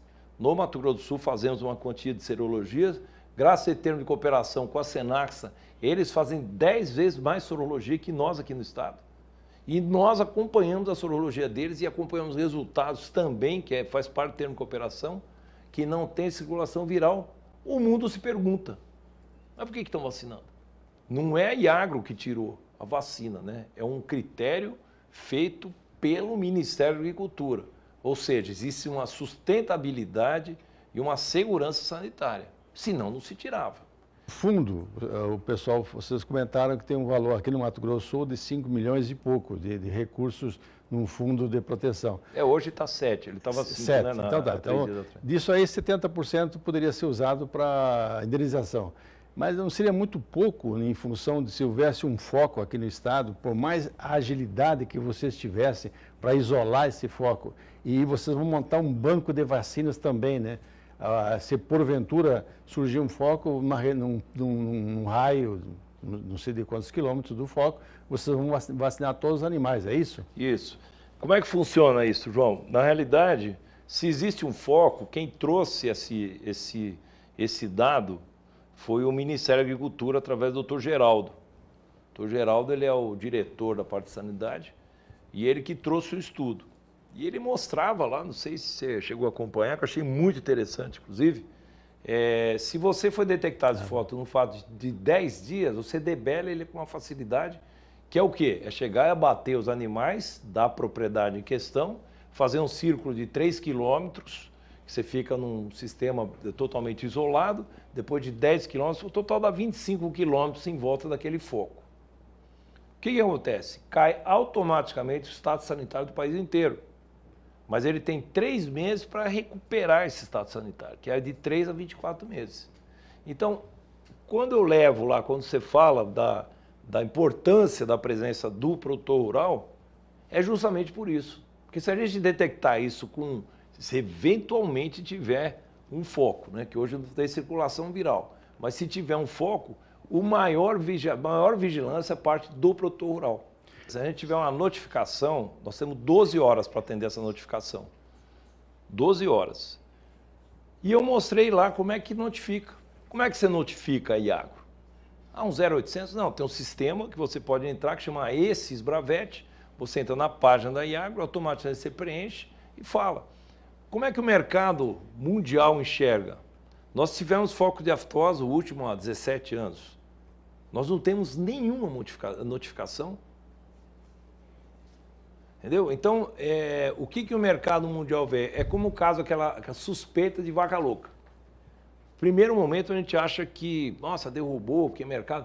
A hora que você comprova que houve a notificação e não você ganha uma credibilidade que é fora do comum. E é importante isso no mercado. Importante para nós, produtores rurais, é fazer a notificação. Tem uma vaca lá na minha fazenda babando. Se for lá um técnico da Iagro, no prazo de 12 horas... Ele falou, era uma manga que ficou engolida, que ela está travada, não sei o que lá. Isso vai ao mercado mundial, vai, chancela. Fala, não, o pessoal tem a vigilância. Com essa retirada da vacina nesses estados, né, Mato Grosso, Espírito Santo, Mato Grosso do Sul, Distrito Federal, São Paulo era para retirar também, para estar encerrando agora em novembro a sua campanha de vacinação, mas por problemas burocráticos ou até técnicos, o Estado vai ter que vacinar mais um ano. Ou seja, ele só vai poder interromper as campanhas a partir de 2024, para conquistar o mesmo status lá para 2026, assim como esses que estão acabando agora pleiteiam a sua condição sanitária internacional, que é muito importante para ganhar mercados, como você disse. Como ficaria o trânsito de animais de Mato Grosso do Sul para São Paulo, do Paraná para São Paulo? Não há problema, já que o nível ficaria acima do nível de São Paulo, que ainda precisa vacinar. Os demais não precisam vacinar. Mas e de São Paulo para esses estados que já retiraram a vacina, e no caso do Paraná, já até conquistou o status internacional de livre sem vacinação? Isso, aí são 2 aspectos. Primeiro, quando se suspende a vacina, você tem um período, é suspenso pelo Ministério. É o Ministério que suspende, não é a Iagro que decidiu não vacinar. Não, como eu expliquei, tem todos os critérios. Ele tem que informar a OIE, a hora que informa o mercado mundial, nós suspendemos a vacina. Aí o trânsito tem que ser fechado. Então, num cronograma, vamos supor, a Mato Grosso do Sul pretende informar para a OIE a partir do mês de abril. Porque depois, quando entra maio, ele tem um período de 12 meses para analisar e, eventualmente, ele levar o estado sanitário do Mato Grosso do Sul a partir de maio de 2024. Se não tiver, porque tem que fazer fechamento de fronteiras e tudo mais, você pode estender isso a maio de 2025. Então tem essa discussão em cima. Quer dizer que de imediato não haverá... De imediato não tem nada assim de tão... Restrição de São Paulo para outros países. Nesse momento não. Agora boi gordo sai daqui normal, ele só sai lacrado. Como hoje nós temos boi gordo que sai do estado, aqui do Mato Grosso do Sul, aqui de Terenas, por exemplo. Eu assinei isso aí outro dia e vai até o Rio Grande do Sul para ser batido. O estado que tem mais tempo sem vacinação e sem aftosa é Santa Catarina. Dessa troca de informações que vocês têm com esse Estado, o que tu sentiu? Lá as coisas fluíram normalmente todo esse período? Não, o que sentiu é que na parte de suínos, ele tem grande parte, uma Santa Catarina, o Cidasc, ele trabalha muito na parte de suínos, né? Então ele exporta para o mundo inteiro. O nosso suínos daqui é o único estado que é limitado, porque ele não consegue... Nós estamos falando muito da carne bovina, né? Na realidade, o suíno é na veia, né? Tirou aqui, amanhã você conquista os melhores mercados, mais bem remunerados. Vocês tiveram um avanço muito grande nos últimos anos, com satélite, a vigilância muito bem, drones. Após a retirada da vacina, como será a fiscalização? Será mantida? Haverá alguma diferença? Muito mais ativa. Porque nós substituímos uma ferramenta que é a vacina, que ela não se adequa mais, quando você entra numa curva descendente, que o Dr. Geraldo, inclusive, colocou, você passa a ter uma vigilância mais ativa. Então você vai visitar mais propriedades, tudo trabalhando em cima da inteligência. Daniel Ingold, diretor-presidente da IAGRO, que é a Agência de Defesa Sanitária de Mato Grosso do Sul, muito obrigado pela sua entrevista, seus esclarecimentos. Eu que agradeço, eu aproveitar esse momento para levar essa mensagem a todos, João. Confie na IAGRO. Nós estamos trabalhando, fazendo um trabalho sério. Eu sou produtor rural, dependo da produção de carne e nunca ia colocar, vamos dizer, em risco uma atividade da qual eu sobrevivo. Que agora eu estou como presidente da IAGRO, mas a minha atividade principal... Eu trabalho com gado, com soja, produção, enfim, eu sou um produtor com muito orgulho. Então, deixar essa mensagem, sabe? Confie na IAGRO, porque se não tiver a interface do produtor lá, não adianta nada, entendeu? Se o produtor ficar questionando que deveria ser dessa forma, não deveria ter feito isso em 2017, quando nós fomos signatários disso. Foi aberto, foi discutido, nós estávamos no 5º fórum para discutir esse assunto. Então, ele já está o bonde andando. Então, não é, mais uma vez eu relembro, não é a IAGRO, é um ministério, é um plano federal que foi aceito, do qual nós somos signatários. Na sexta-feira, dia 9 de dezembro, às 8 horas da noite, horário de Brasília, pelo Canal do Boi, você confere o segundo leilão Sind J França e convidados. Oferta de animais Sind direto de Touros, Rio Grande do Norte. Saiba mais detalhes na reportagem.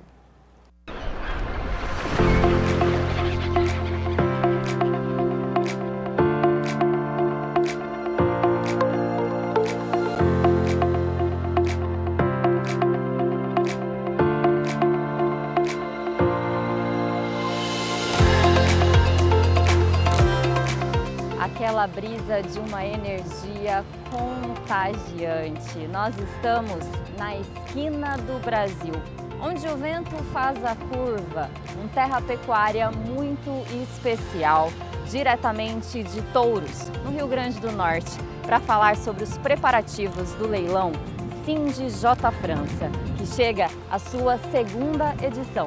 Estamos na Praia de Touros e olha só quem está aqui com a gente. Um touro que promete brilhar nesse remate.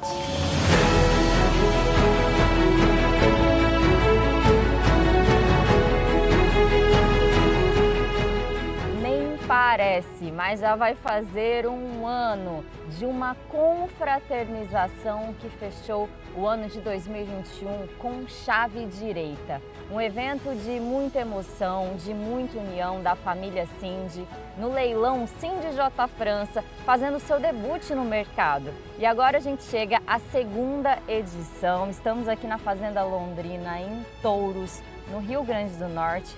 Josemar França, uma coisa que você já falou para mim que me traz essa sensação de expectativa é: o gado está muito melhor que do ano passado. Ah, não tenha dúvida. O gado realmente, as pessoas que têm nos visitado, como Geraldo Carvalho, outras pessoas do conhecimento da raça Sind, diz que o gado está espetacular.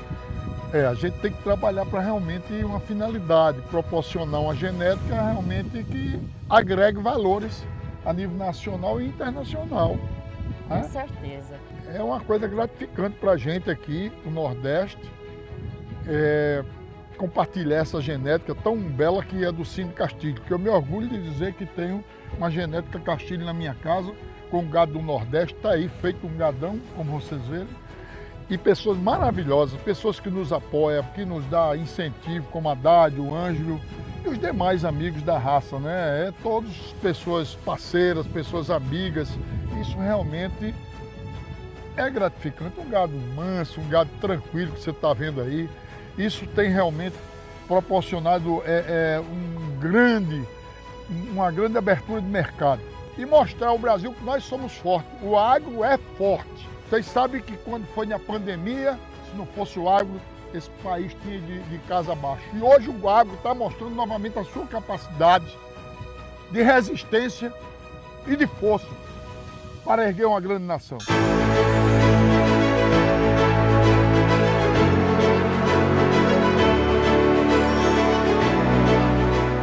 Depois do sucesso estrondoso da primeira edição, vem aquela super responsabilidade. Ano passado vocês fizeram aí a terceira maior média dos leilões da raça Sind, cerca aí de R$90 mil por lote, Mateuzinho. Então como que está sendo formatar essa segunda edição, sabendo disso, né? Que todo mundo vem em busca de materiais de exceção. Não, sem dúvida. A responsabilidade aumenta, né? Posso te dizer, esse ano está com um gado altamente padronizado, desde as doadoras às bezerras. Vai estar na Copa do Mundo, né, durante o leilão. Pode dizer assim que vai ser um reforço para o seu time, né? Eu acho importante a gente falar sobre variabilidade genética no Sind. E quando a gente vem ao Nordeste, aqui a gente encontra um pouco disso, né? De pedigrees que também são provados em muitos plantéis, e a gente também tem isso no leilão, né, Mateuzinho? Ah, sem dúvida. A gente tem uma variabilidade genética muito grande, né? O leilão, o que a gente apartou aí, tem vários pais diferentes, né? Então, sangue diferente, desde os pais, como também como as mães.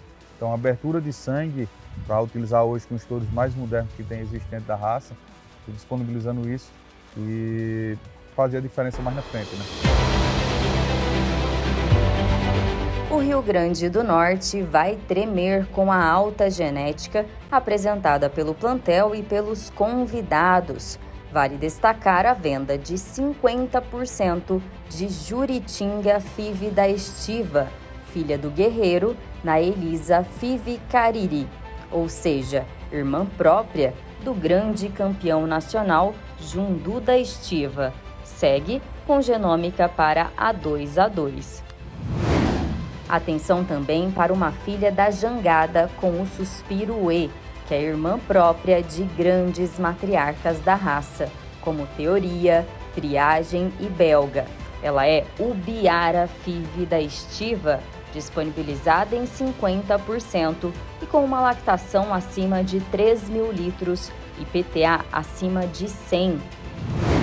E a última fêmea que escolhemos para iluminar essa matéria é Quatiara J. França, filha do Bulldog, na Ubiara. Ela já foi campeã bezerra na Nacional de Recife e é uma das vacas mais precoces do Sind, pois pariu aos 20 meses e com seus 3 anos e meio já teve 3 partos. Inclusive, segue parida do Poti Five J. França e prenhe do Radesh. E desfilando com o mar de fundo, chega a vez dele, rubro-negro J. França. Carcaça moderna e uma genealogia muito consistente. Filho da nossa, pode dizer assim, das principais matrizes que virou referência dentro do rebanho J. França e da raça, sim, que é a Maravilha J. França. Ele participou dos 3 torneios ao pé dela, quando ela foi tricampeã de torneio, né? Então ele participou e foi participante do Penate, ficou em 3º lugar no Penate, né? Filho do Nego Velho. E, então ele, com esse pedigree aberto e uma morfologia e uma pelagem bem diferenciada, um animal que tem uma pelagem roxa, que é o que todos desejam, o criador de Sind, né? E ele vem com essa pelagem, tem falado a avaliação dele, né? Que é uma avaliação DK1, um touro bem avaliado.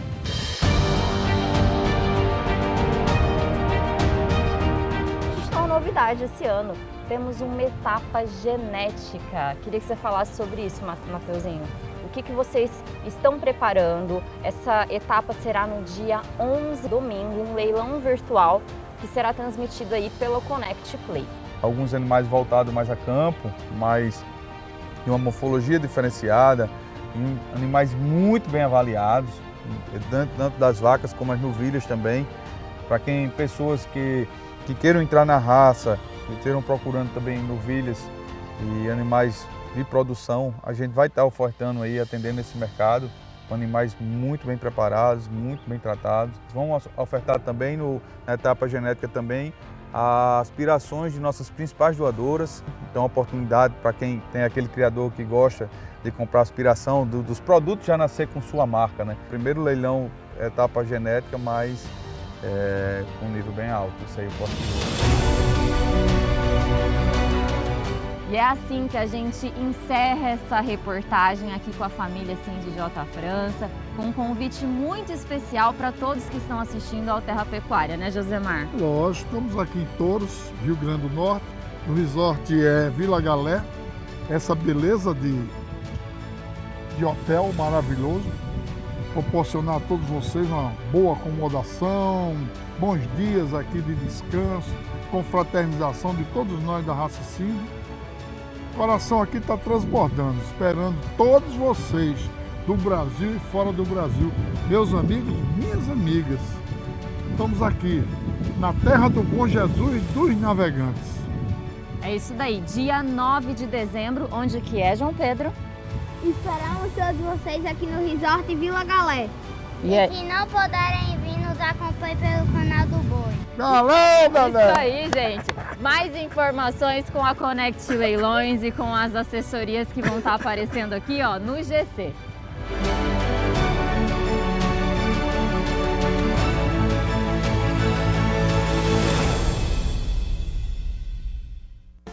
Por aqui é hora de mais um intervalo comercial, mas antes quero lembrar a você que nos acompanha que dá para assistir o Bom Dia Produtor lá no Facebook e também pelo portal sba1.com. Estamos na NET Claro, canais 190 e 690 e todo final de semana tem canal do Boi pela Sky, canal de número 241, além do Agro Canal com transmissão pelo canal de número 161. No próximo bloco eu volto conversando com o médico veterinário José Henrique Saraiva Borges, falando para a gente sobre o período das águas e a atenção que o produtor deve ter ao manejo correto com o gado nesse período para evitar doenças que são comuns durante o período das águas. É destaque no Bom Dia Produtor e é claro que você não pode perder, não sai daí, é daqui a pouco. Bom Dia Produtor está de volta, agora com imagens ao vivo de Salvador, a capital baiana. Céu claro e a previsão para hoje na cidade deve ser de sol e pancada de chuvas rápidas e isoladas. O volume previsto é de 2 milímetros e a temperatura deve oscilar entre a mínima de 24 graus e a máxima de 29 graus. São 9 horas em ponto pelo horário de Brasília. Muito bom dia para você que está chegando aqui na programação do Canal do Boi. Chegou a hora de conversar um pouco mais com o médico veterinário José Henrique Saraiva Borges sobre o período das águas e o manejo na pecuária.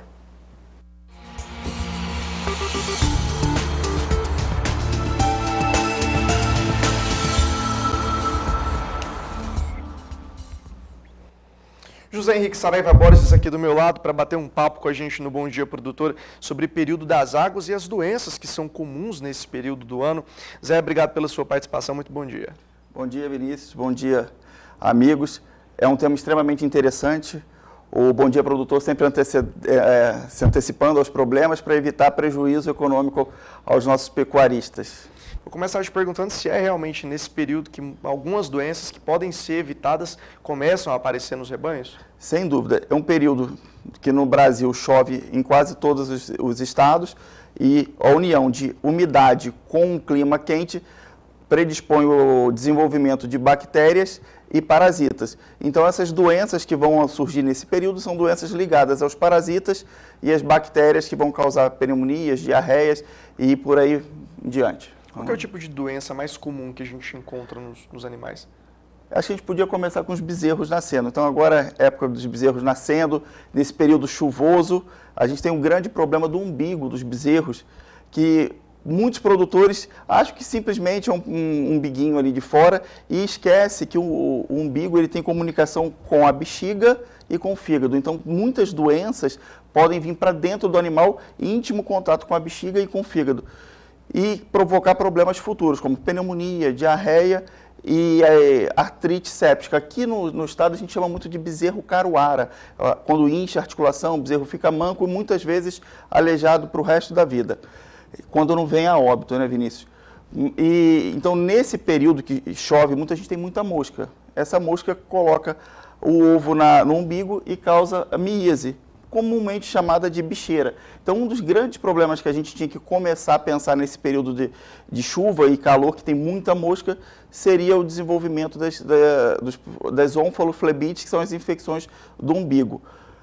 Recomendo que o amigo produtor pense na miíase, que seria a bicheira, e nas bactérias que podem causar a infecção. Então, quando a gente pensa na cura do umbigo, a gente tem que pensar em curar a bicheira, né, que seria a miíase, e a infecção. Existem produtos no mercado, Vinícius, que juntam tanto um que combate a miíase e o que combate a bactéria. Então, sempre que a gente tem que pensar nos dois, tratamento sistêmico e tratamento tópico. A maioria dos produtores sabem tratar bem o umbigo, é só ficar atento e ter um capricho, que seria um dos grandes problemas. Outro grande problema que a gente pode pensar nesse período seria diarreia. Vamos dar alguns exemplos de como pode acontecer a diarreia. Chove, faz poça de água, muito comum em volta dos bebedouros, lama, e os animais adultos começam a defecar ali e começa a ter uma sopa de bactérias. Vem os nossos bezerrinhos, bebem a água da lama, e os amigos podem perceber que eles preferem beber a água do chão, da lama, a água do bebedouro. Mesmo a água estando limpa, boa, no bebedouro, os bezerrinhos vão no chão e bebem aquela água suja, aquele suco de fezes que está lá. Isso predispõe muito à diarreia, e é uma das principais causas de morte no bezerro seria a diarreia.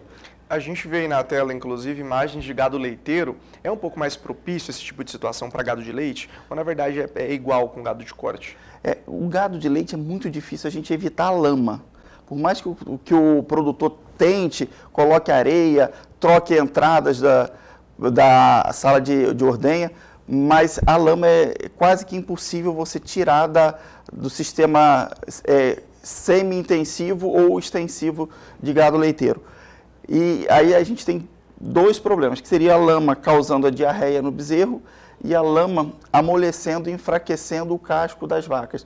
Então, nesse período, a gente fica muito atento às vacas em claudicação, mancas, que elas vão começar a aparecer comumente nessa época, em função da umidade que amolece o casco, predispõe às infecções no casco das vacas. É um prejuízo muito grande. E problemas de casco é uma das principais causas de perdas de vaca no período produtivo associado à mastite. Então, o grande terror nesse período seria problema de casco e a mastite. E da onde vem a mastite? Como a gente tem lama, umidade, calor, mosca. A mosca pousa em lugar contaminado e vai e pousa próximo ao teto da vaca. E aí as bactérias que ela veicula entra e causa mastite. Então, esse período também é um período crítico para mastite em vaca em função das moscas do ambiente. Recomendo sempre evitar lama, embora seja muito difícil, mas um controle estratégico também das moscas no ambiente. Como que esse controle estratégico pode ser feito? Às vezes é difícil para o produtor ter essa questão da lama, né? Principalmente quando a gente fala de gado de leite. Mas qual é a alternativa? Como ter esse controle estratégico, tentar, se não acabar com o problema, pelo menos reduzir esse impacto? A mosca ela se desenvolve em matéria orgânica em decomposição e com muita umidade. Então, primeiro, um controle das fezes. Existem propriedades com mais estrutura, como a que a gente está vendo agora na tela, que com certeza os dejetos saem e vão para um tanque para ser armazenado. Isso já dificulta a proliferação de mosca. Mas existem outras estratégias que a gente consegue fazer. Por exemplo, colocar iscas em ambientes estrategicamente posicionadas na propriedade, próximas às salas de ordenha, que as moscas vão sendo atraídas pelo veículo que é colocado, cada marca tem o seu específico, e elas vão morrendo lá dentro.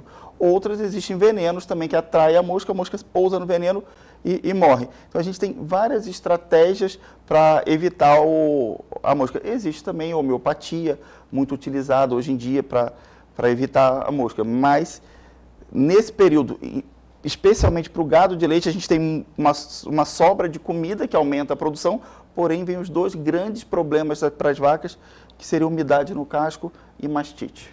Pegando um gancho na questão do casco, é um problema que às vezes passa desapercebido, pode parecer inofensivo, mas ele também gera um problema muito grande lá no resultado final e pode ter até algum tipo de relação com a alimentação do bovino, é isso? Como que funciona? Sim, a alimentação rica em carboidrato, tanto no confinamento quanto nas vacas de leite, são um dos principais fatores predisponentes para a laminite.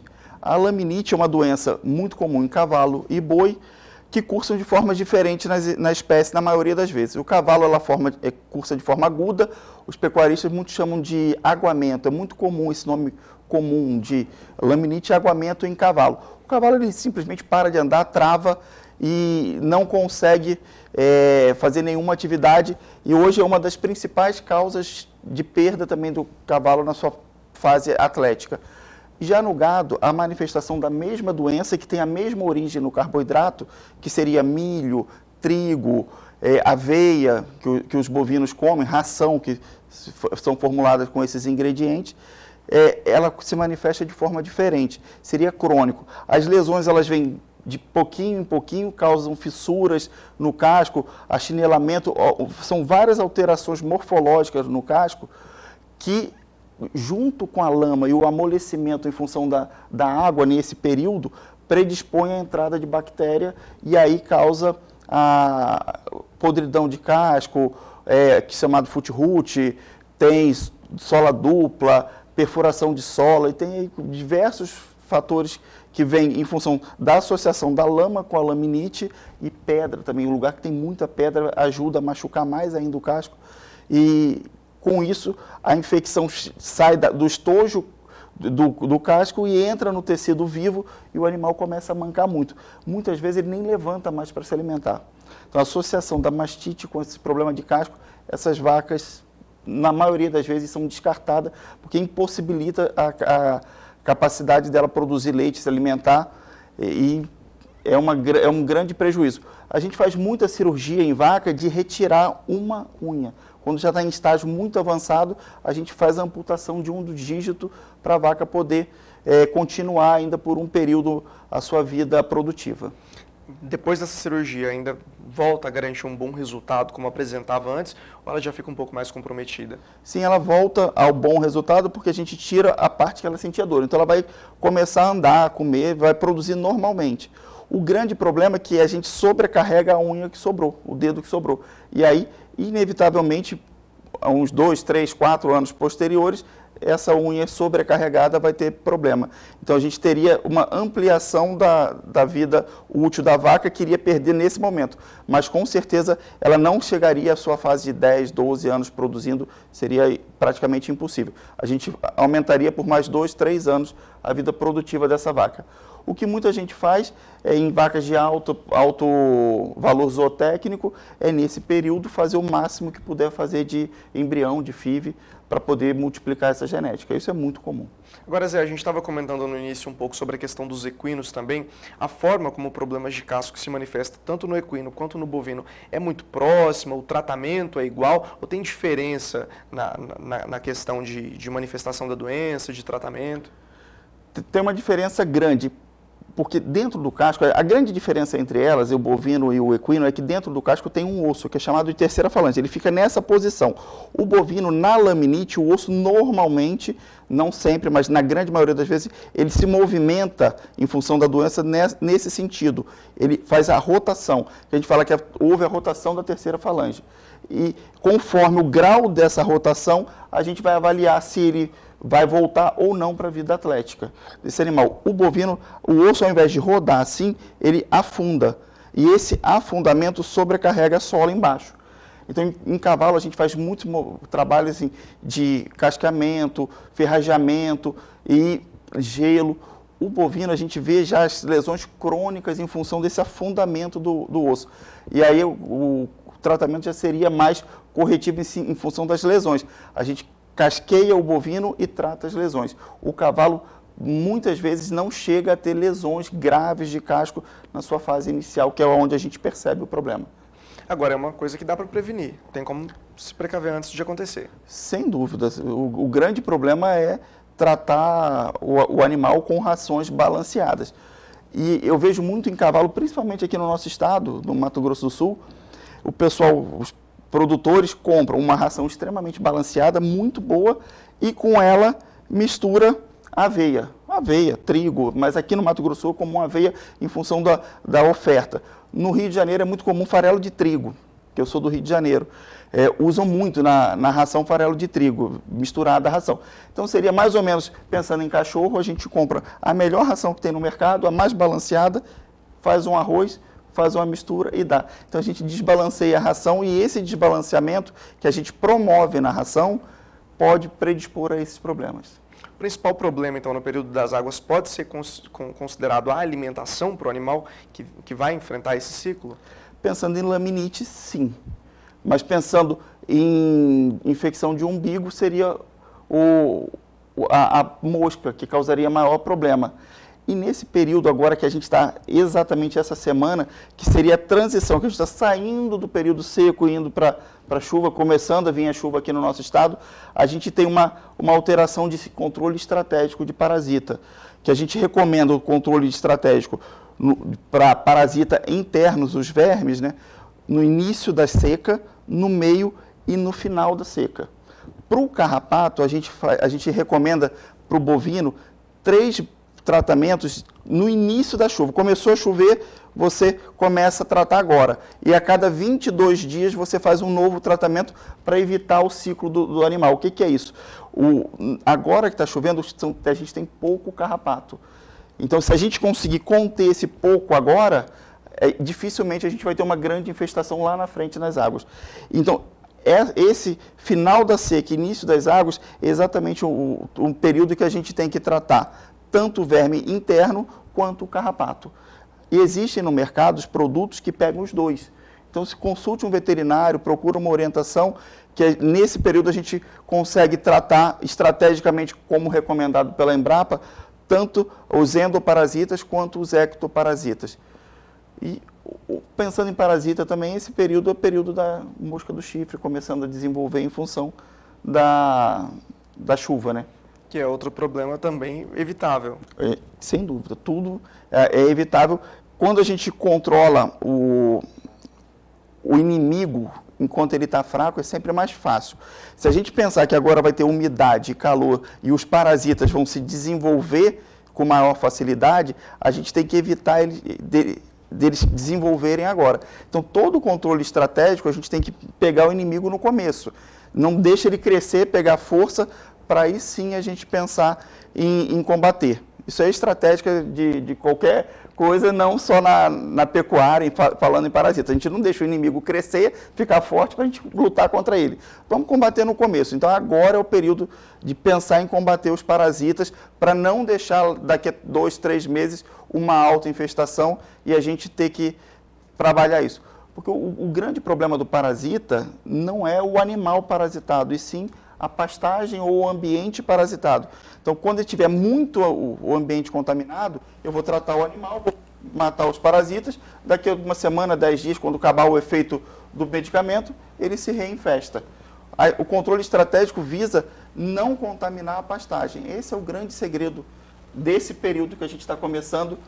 E você, Vinícius, trazendo uma informação bem interessante em relação a isso. Aí vale a pena, então, ir lá no começo, fazer o serviço antes da coisa ficar pior, né? Zé, obrigado pela sua participação, viu? Obrigado a você, Vinícius.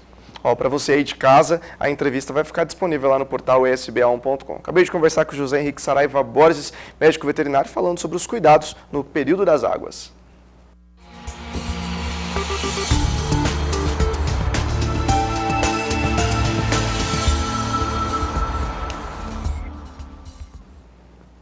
É hora de falar da previsão do tempo para todo o Brasil no quadro Agroclima. Júlia Marques está voltando com mais destaques da previsão do tempo.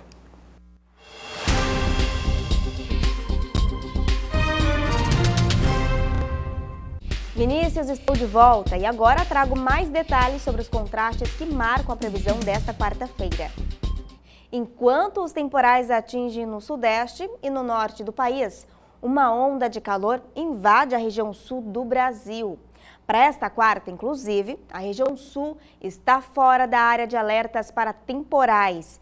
Mas, por outro lado, o Rio Grande do Sul passa por essa onda de calor, como falei antes, com temperaturas que podem atingir quase 40 graus até a próxima sexta.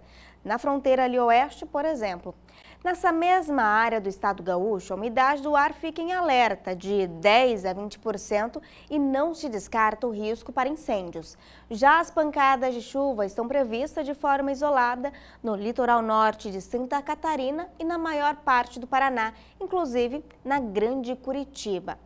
Até o dia 10 de dezembro, os modelos meteorológicos apontam chuvas mais isoladas e com baixos acumulados na região.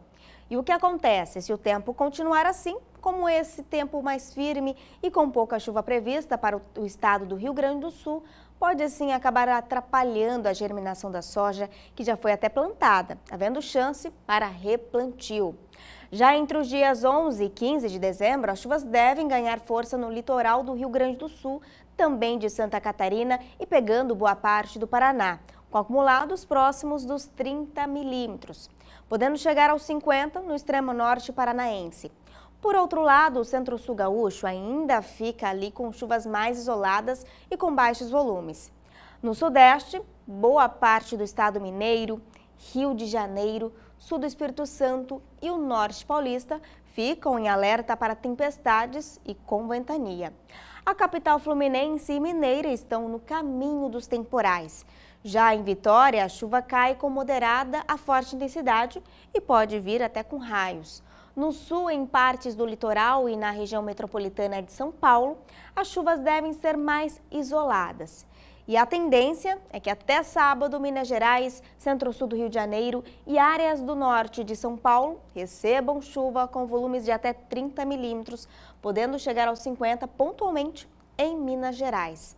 As áreas para chuvas volumosas aumentam no estado mineiro e podem chegar aos 70 milímetros, assim como no Espírito Santo e no norte de São Paulo. Em Minas Gerais, pode ocorrer chuva pontual, viu? Em torno dos 100 milímetros, bastante coisa por lá. No centro-oeste, a chuva pode cair com até forte intensidade. No centro-sul e leste de Goiás, também passa aqui no Distrito Federal, no centro-norte de Mato Grosso e no nordeste de Mato Grosso do Sul, incluindo todas as capitais da região. De acordo, então, com a projeção dos modelos meteorológicos, até sábado, a chuva deve aumentar no Distrito Federal com volumes em média de 50 a 70 milímetros. Em Mato Grosso, os volumes ficam mais baixos, de 15 a 30 milímetros. E em Mato Grosso do Sul, os volumes são menores e no centro-oeste do estado, com volumes de até 15 milímetros. E olha só, a chuva deve ganhar força em Goiás de 11 a 15 de dezembro e pode acumular em torno de 70 milímetros e pode até superar os 100 milímetros pontualmente em áreas mais ao sul do estado. O volume de chuva aumenta também em Mato Grosso do Sul, ficando de 30 a 50 milímetros e até 70 pontualmente ao norte do estado. Na região nordestina, vamos dar uma olhada, porque por lá o tempo é firme em áreas do interior da região, como é no norte da Bahia e em boa parte do Piauí. Da costa baiana ao litoral do Ceará e em parte do litoral do Maranhão, as chuvas devem ser mais isoladas e passageiras. Já para quem mora no interior da Bahia, sul do Piauí e partes do Maranhão, as pancadas devem ocorrer a partir da tarde. Toda a região, então, fica sem alertas para tempestades nesta quarta. E bora para o norte, em boa parte de Rondônia, do Amazonas e de Roraima, inclusive pegando Porto Velho, Manaus e Boa Vista, há risco sim para temporais, assim como em partes do estado do Acre. No Tocantins e em partes do Pará, bem como em Palmas e em Belém, as chuvas previstas vêm sem alertas. Agora, acumulados de até 30 milímetros estão previstos para partes do Amazonas, Rondônia e pontualmente no norte do Tocantins. De forma muito isolada, o Amazonas pode receber chuva de até 50 milímetros ao noroeste do estado.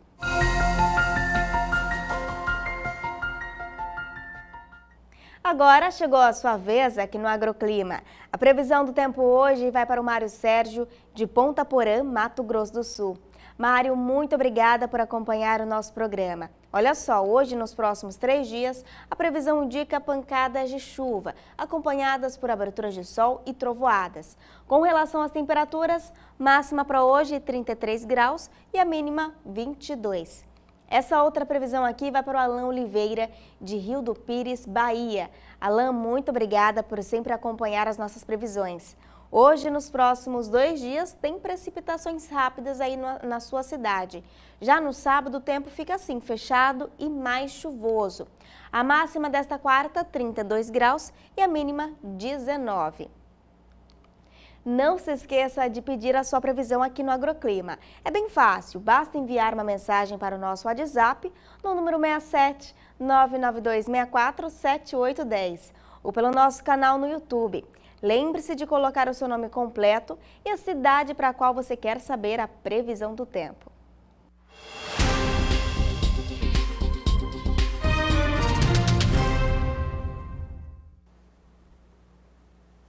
Nove horas e 23 minutos pelo horário de Brasília. Vamos agora conferir alguns destaques nessa quarta-feira do portal sba1.com.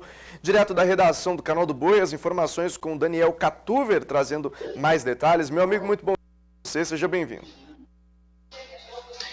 Olá Vinícius, muito obrigado, um bom dia para você e a todos que acompanham o programa. Olha só, já está em destaque em nosso portal a notícia sobre a produção de algodão em Mato Grosso, que deve aumentar 12,19% na temporada 2022-2023. Dados do IMEA, o Instituto Mato Grossense de Economia Agropecuária, mostram que o volume total deve chegar a 4.910.000 toneladas. No entanto, a área estimada para a produção da cultura permanece em 1.180.000 hectares, mantendo o mesmo tamanho que foi consolidado na safra 2021-2022. Segundo o Instituto, a desmotivação dos produtores da pluma em expandir a área de cultivo ocorreu devido às incertezas na economia global, que tendem a diminuir o consumo, além da desvalorização do preço do produto na Bolsa de Nova York. E agora, mudando de assunto, Vinícius, o preço dos derivados lácteos no mercado atacadista voltou a recuar em novembro, principalmente na segunda quinzena do mês.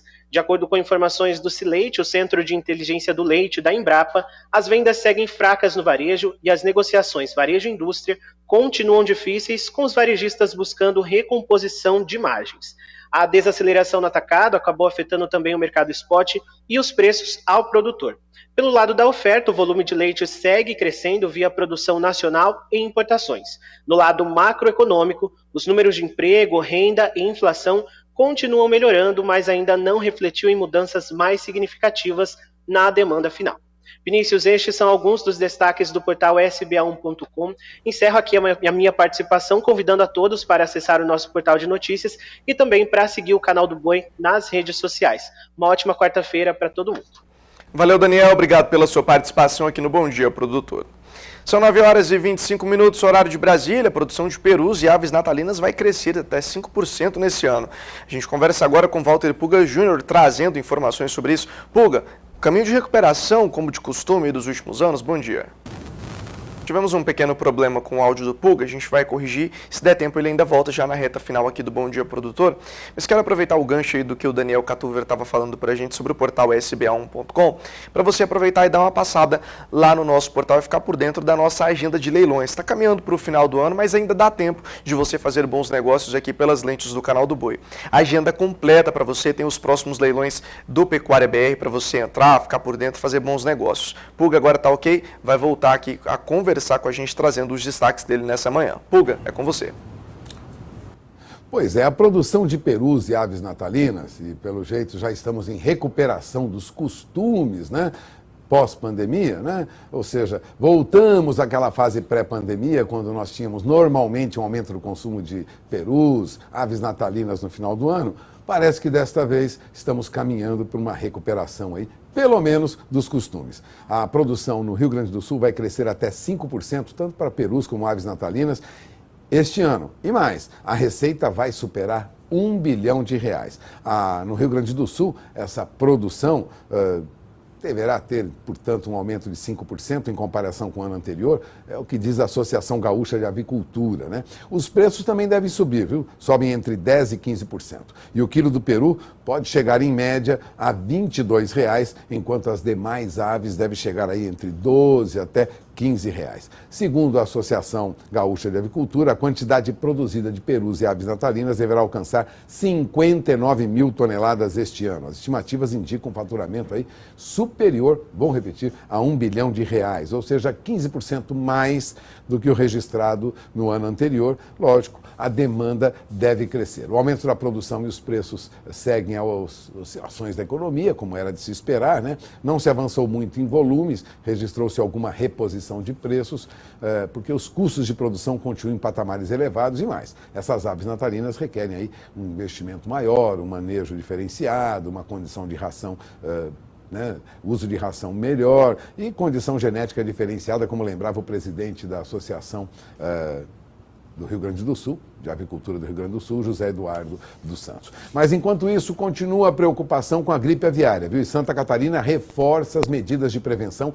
o que foi amplamente divulgado durante esta semana. O governo de Santa Catarina está reforçando as medidas de prevenção contra a gripe aviária após a notificação dos casos da doença, não só nos Estados Unidos, mas na Colômbia, no Equador, no Peru e na Venezuela. Lógico, há um receio em Santa Catarina de colocar em risco a produção. É preciso evitar, principalmente, contato com aves migratórias. E o dólar abre em queda neste momento na faixa de R$ 5,24. Já abriu na faixa de R$ 5,26, R$ 5,25. Agora cai mais um pouco, queda para o dólar nesta manhã de 0,37%. O dólar vem em queda frente ao real e lá fora, no exterior, o dólar comparado com outras moedas do mundo também tende a... Vamos colocar o dólar? Vamos colocar o dólar. Isso, boa. Dólar.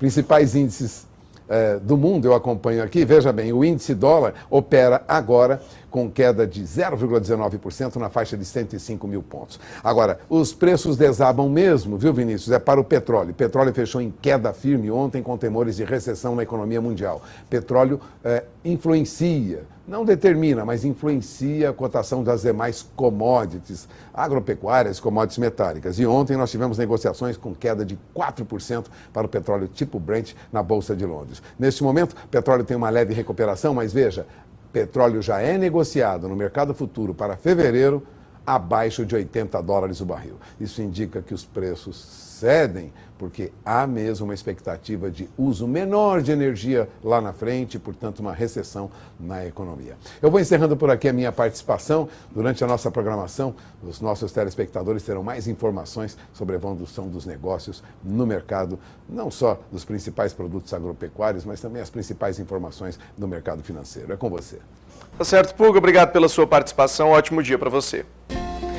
Bom dia, produtor, vai ficando por aqui. Muito obrigado pela sua companhia. Lembra você que amanhã o programa volta a partir das 7h15, horário de Brasília, e daqui a pouco a edição de hoje fica disponível no nosso canal do YouTube. Ótima quarta-feira para você. Até amanhã. Tchau, tchau.